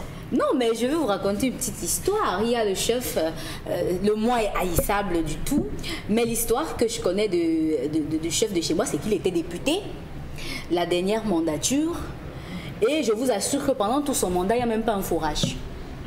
Alors que tu es député. L'agent de micro-projet est parti. Le nom de votre chef, c'est qui? Sa Majesté Ngefa. Ngefa, voilà. Il faut le dire que Majesté Ngefa, vous n'avez rien fait de vous. Et vous êtes député. Il n'y a pas de forage. Même la route de Tcham pour le village, il y a. Je vous dis que monsieur Michel, ils passent leur temps entre Douala et Yaoundé. Ils écument des bureaux des ministres. Lorsqu'on donne de l'argent, ils ne foutent absolument rien. Je vais finir, monsieur Michel. Je vais vous choquer. Non, je vais vous choquer. Je vais vous choquer. Il va être choqué. Bon, vous me permettez également. On va choquer les Bangantés ce matin. Souvenez-vous qu'un chef supérieur quitte Lundé pour se rendre à Yaoundé. Et qu'à l'entrée justement de Yaoundé, il est stoppé net par un cortège qui vient le prendre. Et que celui qui a envoyé le cortège choisisse de prendre le chef, d'aller le foutre dans une cellule de 7. Je parle justement à mon de vision. Je parle même du chef supérieur d'une communauté. On n'a pas seulement humilié le chef, mais on a humilié toute la communauté Banganté et même ceux de la diaspora qui sont sur la planète parce qu'on a pris le chef, on a foutu en prison parce qu'on est élite en réalité. Et ça rejoint exactement justement ce dont vous décrivez tout à l'heure, Charlemagne Batchou. Monsieur Michel Gachou, vous êtes à Kolofata. Oui. À Kolofata, c'est le chef traditionnel. Mayo Saba, c'est le chef traditionnel. Vous allez à Babouka, il est fils de la notabilité à Mora. Vous rendez compte, même dans le gouvernement, ce sont des princes. Vous avez Bello Bouba, il est prince d'une grande chefferie, monsieur d'un grand Lamido. Mais ils sont tous assis. Ayang Luc, il est lui-même chef. Kabayege, ils sont chefs. Vous avez Daikole Naïsala, il est le chef de Goundaï, du village de Goundaï. Mais ils sont assis là au niveau du gouvernement. Qu'apporte-t-il donc aux populations, monsieur Michel Gachou? Je ne parle pas. Arrêtez d'énerver les Camerounais. La colère est très forte ce matin, monsieur Michel. Parce que là, on risque d'aller chercher les chefs du village à tout de suite, leur demander, vous savez à quoi ils sifflent. Oui, monsieur Michel, posons-nous la question. Ils servent finalement à quoi à leurs différentes populations? Je ne parle pas des nouveaux venus, ceux qui sont allés payer la chefferie dans le centre-sud, parce qu'il y a beaucoup qui sont allés payer la chefferie en disant, je ne me servais à rien. Donc j'envoie tes enfants en Europe, je te donne 50 millions, tu me donnes la chefferie. Il avait vu 50 millions, je l'ai vu. Beaucoup, c'est comme mon dit tout à l'heure, vous avez des individus qui ont dit, ok, Kribi en souffre aujourd'hui, bon. C'est grave. C'est grave dans ce pays. Il y a un cas à Kribi comme ça. Oui, tout à fait. Donc, à Kribi 2, notamment. À Kribi 2, effectivement. Oui, tout à fait. Dans l'extrême nord du Cameroun également, on a des cas pareils où on vient de créer de nouvelles chefferies là-bas. Michel Gachou, n'oubliez pas les frasques de ces chefs. Parce qu'il ne faut pas oublier que le lamido de Marois, Sa Majesté El-H Bakari Bouba, en janvier dernier, a suspendu son notable, juste parce qu'il a démissionné du RDPC pour adhérer au FSNC. Si, mais on l'a dit, on l'a suffisamment dit. On a eu les cas à l'ouest. On a eu les cas à l'ouest où parce qu'un gars a décidé, le premier notable du chef a décidé d'aller au MRC, on l'a décrit, c'est venu de Yaoundé qu'il fallait le démettre. Le chef a expliqué que c'est mon prix, on ne peut rien faire, dit monsieur, vous allez le démettre. On a eu le cas EFA, c'est un cas patent aujourd'hui. J'estime aujourd'hui, vous voyez, un week-end, quelqu'un dit au village, on a donné le titre de notabilité, c'est tout, c'est tout ceci. Sur Facebook déjà, au lieu qu'on appelle Madame le ministre, on appelle plutôt par le nom de reine mère, de l'introduction et des villages. Donc je pense qu'il faudrait qu'on revienne à l'essentiel, que les rois et les chefs, je pense qu'il faut, ce que l'a dit, prennent sur eux de gérer. C'est un micro-État, Bobaka bien décrié. Il y a plusieurs sociétés, ministère de la Justice, ministère du Sport, ministère de ceci, pour développer les différentes communautés. Merci M. Mbachou. On marque une pause rapidement et on va revenir tout à l'heure avec non seulement vos messages, madame, messieurs, mais surtout, on va poursuivre l'émission avec des sujets qui peuvent vraiment vous fâcher, mais vous permettre de comprendre le Cameroun profond. Consti Lamine est avec nous ce matin. Bonjour Consti.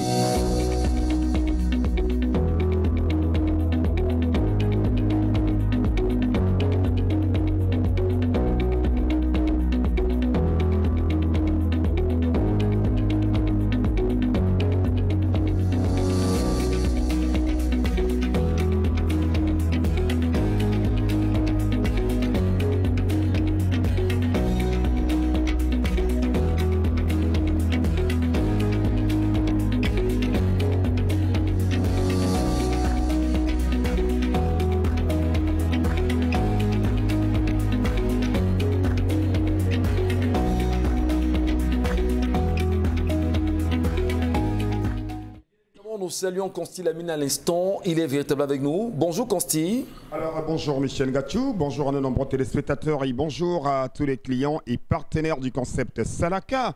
Parmi les clients, je tiens ce matin à remercier personnellement le chef d'agence d'Excellence Plus Douala qui est un très grand client du concept Salaka. Aujourd'hui, il peut se mouvoir, aujourd'hui il peut sauter, aujourd'hui il peut courir parce qu'il a ses languettes médicales à l'intérieur, bien entendu, de sa paire de chaussures. Il n'a pas mal au pied, à la plante du pied, mais il a tout simplement voulu se prévenir contre les douleurs de la plante du pied. C'est donc l'occasion pour moi de dire merci au chef d'agence d'Excellence Plus, du côté bien sûr de Douala, qui est un utilisateur des languettes médicales. Faites comme ce chef d'agence, achetez vos languettes médicales et dites adieu aux douleurs au niveau de la plante du pied. Alors, chers téléspectateurs, la fin d'année pointe à l'horizon. La nouvelle année, c'est pour quelques jours seulement. Alors, pour clôturer l'année en beauté, pour commencer l'année 2021 dans la joie, dans la bonne santé, dans la bonne humeur, alors je vous conseille de venir au magasin 1001 Tapis et d'acheter cette jaquette, c'est-à-dire d'acheter bien entendu et d'acheter cet accessoire médical qui se présente d'une manière très très simple.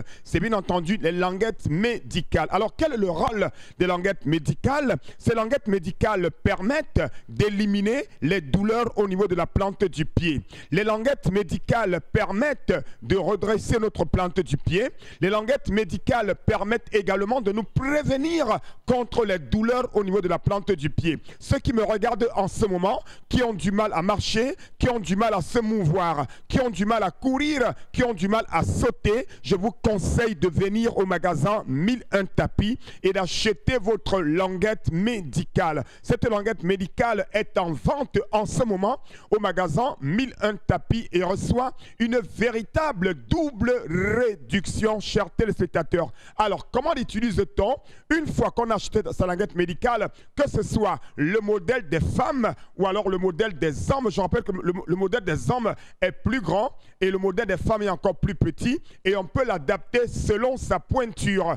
On met la languette médicale à l'intérieur de sa paire de chaussures, que ce soit la tennis, que ce soit la tchetch, que ce soit les Rangers, quel que soit le type de chaussure, la languette médicale est adaptée pour tout type de chaussures.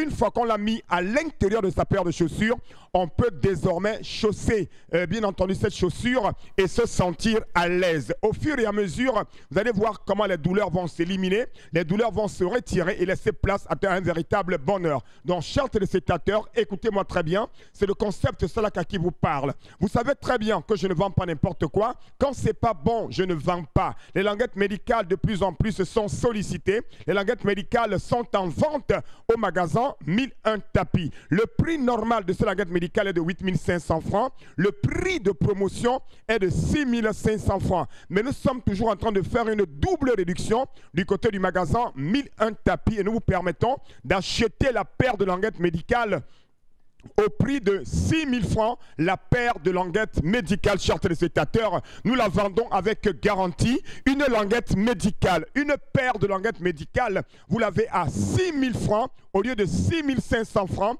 du côté du magasin 1001 tapis. Nous livrons dans tout le Cameroun. Ceux qui ont besoin de commander cette languette médicale, quelle que soit la ville, quel que soit le pays, quel que soit le quartier, appelez le concept Salaka et commandez votre languette médicale au prix de 6 000 francs, la paire de languettes médicales. Le magasin est situé à Douala, c'est en face du palais d'Ika, à l'entrée de la rue Mermoz. Vraiment, merci beaucoup pour ce moment de vente avec vous comme tous les matins. Et puis, on se fera toujours un plaisir d'être là pour vous écouter.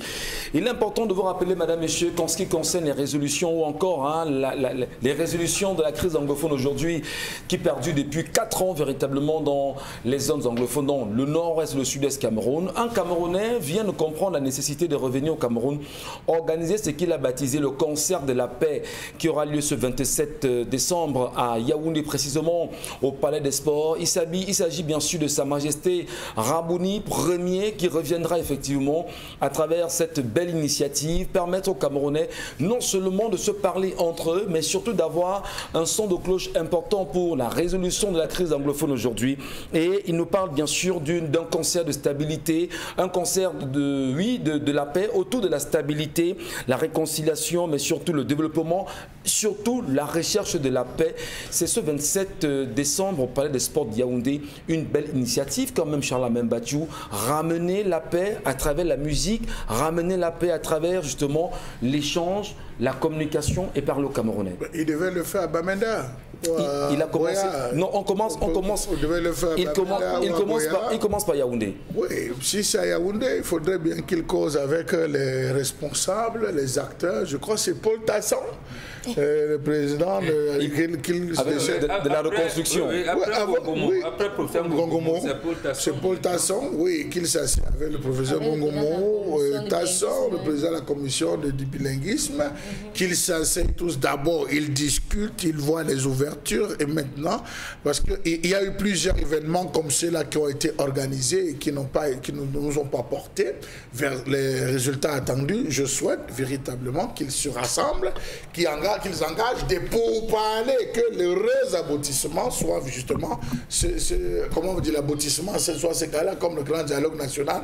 On a passé le temps à débattre et après la soirée des gala était plus forte même que les débats. Non, qu'on débatte d'abord, qu'il y ait des résolutions et qu'on organise justement ce conseil et qu'on pense non pas s'arrêter à Yaoundé parce qu'il ne faut pas être loin du feu, du terrain et crier, et qu'on descende sur les lieux, notamment qu'on va à Boya, qu'ils descendent au niveau de Bamenda, qu'ils vont s'asseoir, qu'ils discutent, qu'ils prennent les avis des uns et des autres pour pouvoir atteindre les résultats escomptés, M. Michel. C'est une initiative justement pour ce 27 décembre, concert de la paix, de la stabilité, la réconciliation et le développement Bon-Bengan, qu'il faut saluer à ce moment précis quand on sait que le Cameroun traverse des moments difficiles avec la recherche des résolutions de la crise anglophone. Tout à fait. Moi, tout le contraire de ça, moi je veux que ces initiatives restent à Yaoundé. Ah bon? Oui. Pourquoi? Oui, c'est à Yaoundé qu'il y a c'est le siège des institutions, c'est là où il y a le président, c'est là où il y a les représentations diplomatiques. C'est ça. D'abord, sur le plan du principe, je me rappelle après que le président Paul Biya ait procédé à des conciliabules en 1979, il a négocié pour que beaucoup de gens en exil. Il y en a un, Gwangumne, il est décédé en 2013, il lui avait dit, ils ont commencé à remonter, à relancer le président Paul Biya. Il a dit, comme Yaoundé refuse de nous écouter, tout le monde finira par nous entendre. Donc c'est Yaoundé, la décision à Yaoundé. Mais, sauf que en négligeant l'autre partie. On ne néglige pas. Voilà. Il faut prendre les deux avis. Le médiateur, le négociateur, le réconciliateur a besoin de s'appuyer sur tous les avis. Non, pour pouvoir. Il faut d'abord qu'il ait la volonté politique de chercher la solution. Et on ne quittera pas Yaoundé dès lors qu'il n'aura pas cette volonté politique-là. Sinon, ce sera comme si on fait le tournée de la paix et après on va lui dire, ajoute un imam, un prêtre. Non, on reste à Yaoundé, il multiplie ces rencontres et il ajoute, s'il me consulte, je vais lui dire, parce que vous avez parlé de Ramouni Ier. Sa Majesté Ramouni Ier. S'il a une autorité traditionnelle, il doit donc ajouter ce qu'on appelle dans notre jargon, que vous avez mal interprété, les griots. Les griots, c'est ce que vous appelez ici les humoristes. Ouais. Les humoristes, donc, les gens qui viennent donner une représentation telle comme s'ils disaient au chef. Quand le griot, c'est ça, le griot à la chefferie, à la royauté. Il dit au roi, comme tu vois là, il y a une maman, il crée une histoire, il y a une maman qui avait 2 enfants, un du bir, un ambazonien. Quand ils venaient manger tous les 2 à 19h, un jour, tel a dit que le birois doit tuer l'autre. Que dit la maman? Bon, il faut raconter des histoires comme ça pour montrer dans quel embarras les mamans se retrouvent. Parce que vous avez 2 mamans comme ça. Vous devez lui demander à cette maman de liquider quel enfant? En tout cas, voilà, on va demander donc au roi, non, faites en sorte que causer avec cette maman. Donc, il faut multiplier. Donc, en plus de concerts, d'avoir suscité que les humoristes camerounais créent des élections. Il a été dans comment on va dire, les murs de l'Union africaine. Oui. Ne l'oubliez pas. Il commence ici. Je ne dis pas non. Tout à fait. Mais il a été dans les murs de l'Union africaine où il a eu à discuter avec les différents, je pense, les parlementaires. Avec les chefs d'État d'ailleurs. Sur la question. Donc, je pense qu'il faut qu'il y ait un rendu. À défaut de ça, on va faire comme le budget 2021. Non, mais il y a un ancien président, un ancien chef d'État qui a appelé le président Biya, n'a pas pris le téléphone. Donc, voilà. Donc, c'est bien qu'il vienne. Moi, de mon point de vue, s'il fait un concert, il reste même 3 mois à Yaoundé. Voilà. Concert sur concert sur concert. Avec Sa Majesté Ramouni Ier propose un concert de la paix, concert autour de la paix, la stabilité, effectivement, la réconciliation et surtout la reconstruction. Merci beaucoup. On verra ce que ça donnera, hein, parce que les Camerounais, on verra ce que ça donnera. On attend. C'est pour que l'entrepreneur en chef engage une solution pour la paix. Sinon, le concert restera une distraction. Donc, pour que ce ne soit pas une distraction, il faut multiplier ce concert en ajoutant les humoristes. Merci beaucoup, Bonbon Bengan. Restons vigilants, attendons voir ce que ça donnera dans les jours à venir. Mais c'est bien pour l'initiative de paix, c'est important. La revue des réseaux sociaux, Karine Sontia. C'est avec vous. On s'intéresse au décret signé par le président Paul Biya hier, un décret portant création de la Société nationale des mines, la Sonamine, à une entreprise à capital public dans laquelle l'État sera l'unique actionnaire, même si elle peut s'ouvrir à l'actionnariat public ou privé. La Sonamine est placée sous la tutelle technique du ministère des Mines qui assurera la conformité des résolutions du conseil d'administration aux lois et règlements ainsi qu'aux orientations des politiques sectorielles. La Société nationale des mines est placée sous la tutelle financière du ministère des Finances. Et puis, on va parler un peu des composantes de cette entreprise, notamment du conseil d'administration. Un représentant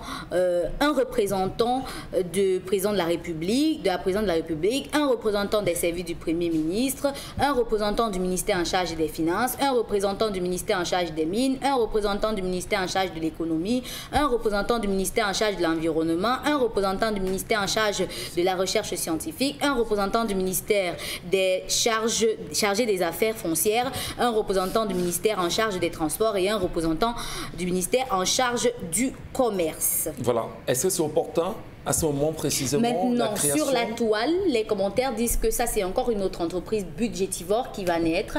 Maintenant, il y en a qui disent que c'était l'occasion de faire travailler les ingénieurs qui sortent de l'école des mines de Menganga. Mais quelle école déjà, Karine? On dit justement qu'à Menganga, il y a une école de mines là-bas. Mais il y a on forme quand même, non? Même s'il n'y a pas les classes. On peut vraiment on peut le dire en Mondovision que le Cameroun a une école de mines.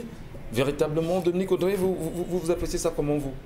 Oui, de façon formelle, il y a, je veux dire, sur papier, il y a effectivement une école. Et je crois que le ministre de tutelle des enseignements supérieurs, lors d'une assemblée, a dit que tout allait bien, que l'école était fonctionnelle et personne n'a rien trouvé à redire. Donc, s'il dit que ça va, c'est un peu comme 32 égale 50. Voilà. Donc, ça veut dire que c'est 500. Ça veut dire que ça va, c'est bien.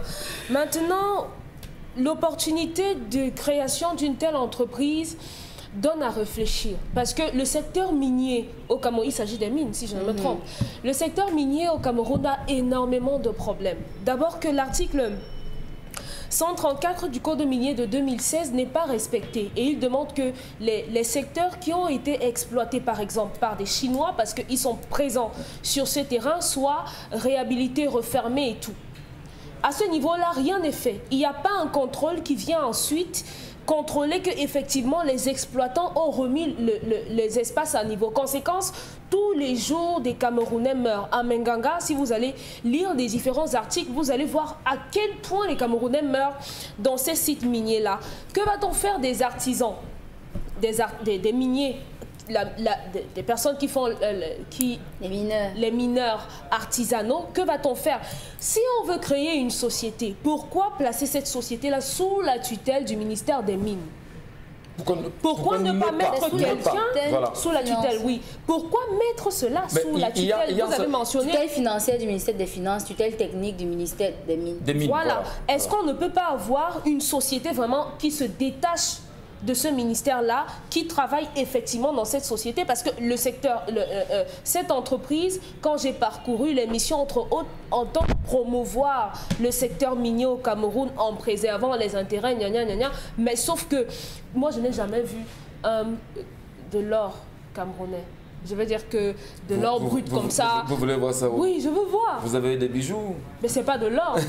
C'est pas de l'or. Je veux dire que si on veut promouvoir le secteur, ça passe d'abord par l'organisation du ministère en haut pour qu'on ait cette société-là qui puisse effectivement servir à quelque chose. Et avoir... Vous savez, lorsque vous regardez des documentaires dans d'autres chaînes, on vous présente des produits miniers de certains pays, ça fait baver. Mais jusqu'ici, on en est tellement loin. Et on vous dit justement que tout part de l'Afrique. Voilà, parce que dans une société qui va promouvoir l'or, la bauxite, le diamant camerounais, elle doit être mieux pensée et non l'ajouter encore à un ministère déjà qui ne fait pas effectivement son travail. Merci beaucoup Dominique Audrey. Autre sujet ce matin, Karine. Moi, je pense qu'il y a risque de blocage pour l'épanouissement de cette entreprise. Ça risque de ressembler à la loi des finances de 2018 qui avait dit qu'on va limiter les importations de la friperie. Les gens pensaient derrière qu'on va développer le textile local. Malheureusement. Donc, voilà. Il existe une structure au Cameroun qu'on appelle cadre d'appui pour la protection, la promotion de l'artisanat minier, de l'artisanat minier Capam, qui a la possibilité de s'arrêter, du moins d'exploiter, de s'arrêter à... On ne peut pas aller au-delà de 30 mètres du sous-sol. Bon, est-ce que cette entreprise va aller au-delà de 30 mètres de notre sous-sol? Point d'interrogation. Deuxième chose, le président de la République a donné aux Américains de Jovic SA le nickel et le cobalt du Cameroun. Or, le Cameroun a la deuxième réserve du nickel et du cobalt au monde. On ne sait pas. Ça nous rapporte quoi? Ce que nous avons donné, j'ai rien. Décembre 2008, il signe un décret où il donne l'exploitation de notre diamant aux Coréens pendant 25 ans et renouvelable tous les 10 ans jusqu'à épuisement. Est-ce que cette entreprise vient maintenant régler tous ces coordonnées? Là où d'autres pays, nous on aurait souhaité le transfert de technologies, par exemple, qu'on vienne sur place, on transforme le diamant ici, on recrute. Est-ce que cette entreprise aura vocation pour? On n'en sait rien. Donc, en réalité, ça risque d'être un gouffre à sous, ou bien comme la banque des PME. Le ministère des Finances va dire, ah oui, on a fait des trucs. D'abord, on va passer 2 ans pour sortir l'organigramme. Quand l'organigramme va sortir, décret d'application, on t'attendra encore 2 ans. Après, quand on va nommer le DG, on va nommer le PCA, le DG, le DGA, on va encore passer 2 ans et voilà. C'est très compliqué. Karine, nous vous écoutons. Le deuxième sujet concerne le classement du Cameroun au rang mondial en termes de liberté de la presse. 134e selon Reporters sans frontières qui va paraître ce jour et le contenu est clair. Le Cameroun poursuit sa longue marche arrière en matière de liberté de la presse. Le nombre pléthorique d'organes de presse souvent mis en avant par les autorités ne suffit pas à assurer un environnement favorable aux médias. Voilà. En 2019, il faut préciser que le Cameroun était 131e. Il perd ainsi 3 places. Voilà, donc on passe de 131e à 134e aujourd'hui. Et dire en même temps que le Cameroun ne se porte pas bien, les journalistes ne se portent pas bien au Cameroun. Les réalités qui nous entourent, les violences auxquelles nous sommes tout le temps, nous sommes victimes permanemment, les menaces permanentes. D'ailleurs, il y en a qui vous appellent au téléphone et vous brandissent en vous disant « Ah, vous parlez beaucoup, n'oubliez pas que nous, on vous a à l'œil. » Bon, de toutes les forces, c'est ça le Cameroun, ça ne surprend plus et c'est des réalités que nous avons aujourd'hui. On peut également citer le cas de Samuel Ouazizi, dont jusqu'à présent, on n'en parle plus. On ne dit plus un seul mot sur le cas de ce... Justement, on a le cas de Christophe Fomunio, qui est toujours enfermé. On a le cas de Paul Touta, toujours incarcéré jusqu'à présent, et son procès qui piétine depuis un petit moment. On n'oublie pas les nombreux cas que les journalistes... D'ailleurs, on a le cas justement de ce journaliste qu'on appelle Guy Roger Mvondo du quotidien Mutation, qui a frôlé bien sûr la mort pour avoir voulu rendre compte de la crise justement à l'église presbytérienne du Cameroun, consistoire d'une thème, et on sait exactement ce qui s'est passé là-bas. Donc, le journaliste au Cameroun aujourd'hui est très mal vu. Des pressions permanentes il porte des pressions permanentes tout le temps, et peut-être même le public ne le sait pas, que c'est très compliqué pour nous. Allez, on va poursuivre, Karine, un autre sujet également pour nous ce matin. Une quinzaine de microbes, de bandits, de jeunes délinquants, qu'on appelle généralement des microbes, a été arrêté hier par la gendarmerie au quartier Bépanda. Ils étaient des spécialistes. C'est des présumés, hein? Oui, des présumés. Voilà. Des spécialistes, ils arrivaient chez vous, parfois ils débranchaient les compteurs et autres, mais ceux-ci ont été arrêtés hier. Voilà, c'est des images qui circulent. Ils passent dans les bars, ils raquettent, ainsi de suite. Oui. C'est des images qui circulent sur Internet justement. On va d'abord pour le moment stopper les images comme ça ce matin. Dire que le phénomène des microbes devient très dangereux, Charles Amembatou, aujourd'hui. Maintenant, on passe d'un cap à un autre. Maintenant, on va dans les maisons toucher les gens dans leur domicile. Mais vous vous attendez à quoi lorsqu'on a passé le temps à paupériser le peuple? Ce n'est que ça, on ne peut s'attendre qu'à ça, sauf qu'après avoir tenté à Tanga Sud, maintenant il se replie vers Tanga Nord, et c'est les populations de Tanga Nord qui, eux-mêmes victimes de la même souffrance, la même paupérisation, vont devoir encaisser ces différents coups. Il y a d'autres qui deviennent des agents de la mairie pour arrêter des bensikines sans aucun chasuble, sans aucun badge, rien. Ils sont dans la rue.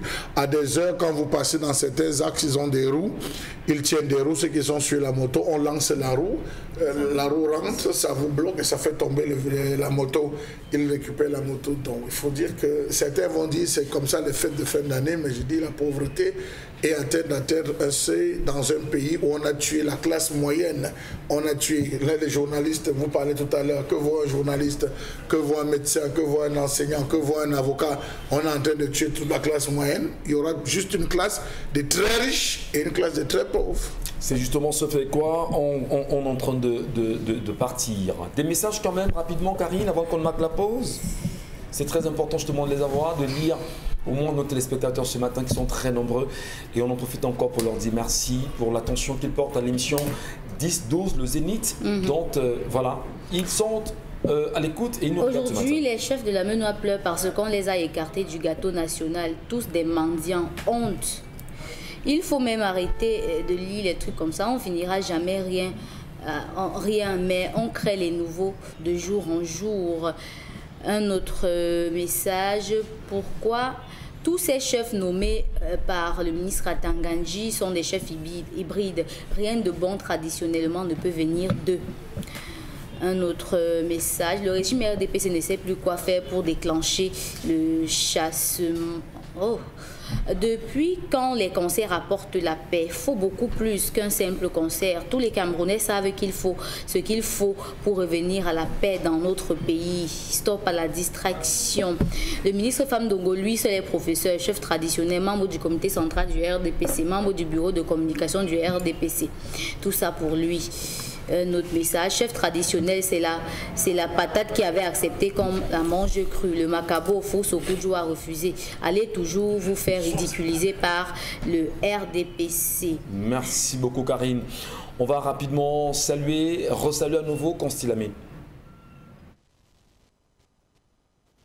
Sécrétons dans nos conduits auditifs une matière jaunâtre et peu ragoûtante que nous avons pris l'habitude de retirer avec des cotons-tiges. Pourtant, il ne faut jamais faire ça. Le coton-tige provoque des bouchons d'oreilles ou pire que ça, il blesse vos tympans. Et c'est encore plus fréquent chez les enfants dû à leur conduit auditif plus étroit. Pour remédier à ce problème, des chercheurs ont mis en place un appareil permettant d'aspirer l'intérieur des oreilles sans aucun risque. L'embout de cet aspirateur est conçu pour aspirer uniquement d'un côté. Cela permet de ne jamais être en contact avec votre tympan. Mais cela est-il vraiment nécessaire de se nettoyer les oreilles?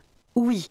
Les médecins recommandent un nettoyage d'oreilles par semaine. Il existe certains moyens de les nettoyer, mais ils sont souvent trop coûteux et prennent énormément de temps. C'est donc pour cela que le Earlys Up a été conçu. Car il est sans aucun risque, rapide, moins cher que toutes les autres méthodes, mais surtout il nettoie à 95% vos oreilles, contrairement aux autres méthodes qui nettoient au maximum 60%. Pour utiliser le Earlys Up, rien de plus simple. Allumez l'appareil et entrez délicatement le tuyau dans votre oreille ou celle de votre enfant. Faites ensuite tourner lentement le Earlys Up pour ainsi aspirer tous les déchets du conduit auditif. Il est recommandé de faire cette manipulation pendant 10 à 20 secondes par oreille. Sachez que chaque jour, plus de 200 personnes sont hospitalisées à cause des cotons-tiges. Ils provoquent souvent des bouchons de coton et de cérumen, mais le plus grand danger reste le dégât au niveau des tympans qui provoque souvent des pertes de l'audition. Allez Consti, vous nous parlez encore de ce produit Earlys Up. Bien entendu, dont je parle une fois de plus de cet appareil qui permet de nettoyer délicatement vos oreilles. Après donc la vente des languettes médicales, tout à l'heure, le concept Salaka s'installe à nouveau sur le plateau commercial de l'émission 10-12 Le Zénith pour vendre en direct à tous les téléspectateurs sans se déplacer, ceux qui nous regardent à la maison, dans les bureaux, à travers le téléphone portable, dans les champs, dans les campagnes. Alors j'attire votre attention, regardez-moi attentivement et notez bien entendu les numéros de téléphone et passez dès à présent vos commandes. N'attendez pas la fin de la promotion, n'attendez pas la fin des stocks, c'est donc l'occasion plus que jamais de venir au magasin 1001 Tapis et d'acheter cet appareil qui a été présenté tout à l'heure en images. Vous avez vu la qualité des acteurs, la qualité du spot, la qualité du message et surtout les avantages liés à cet appareil. Oui, on l'appelle le Earlys Up. En anglais, ça s'appelle appareil pour nettoyer oreille.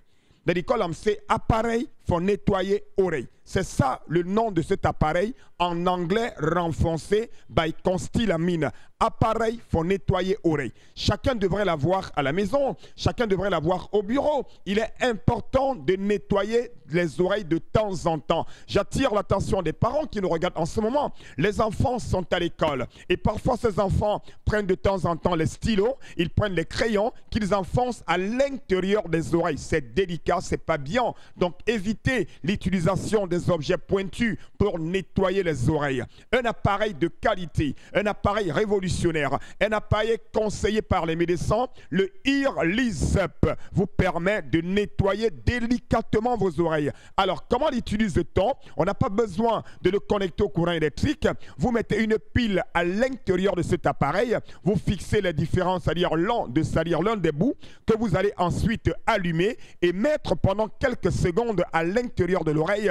Vous allez ressentir un bourdonnement et ce bourdonnement permet d'aspirer la saleté à l'intérieur des oreilles. Donc, chers téléspectateurs, plus besoin d'utiliser les brindilles de balai, d'utiliser les cotons-tiges, d'utiliser bien entendu, c'est-à-dire d'utiliser les stylos, d'utiliser bien entendu les crayons. Donc, offrez-vous un appareil qui vous permet de nettoyer délicatement vos oreilles.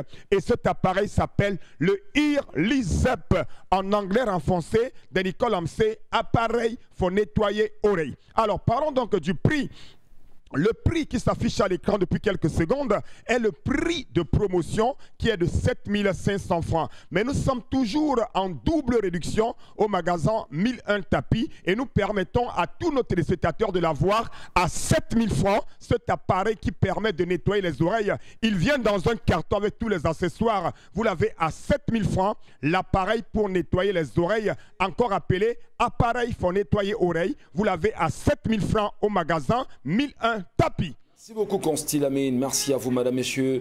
Nous vous rappelons simplement que vous devriez, quoi qu'il en soit, vous intéresser aux affaires politiques. Et merci à Dallas Tiana ce matin qui est avec nous à la caméra, Carlos Minuson et Emmanuel Wapi à la réalisation. Retrouvons-nous demain lorsqu'il sera 10 h avec le même plaisir, madame, messieurs.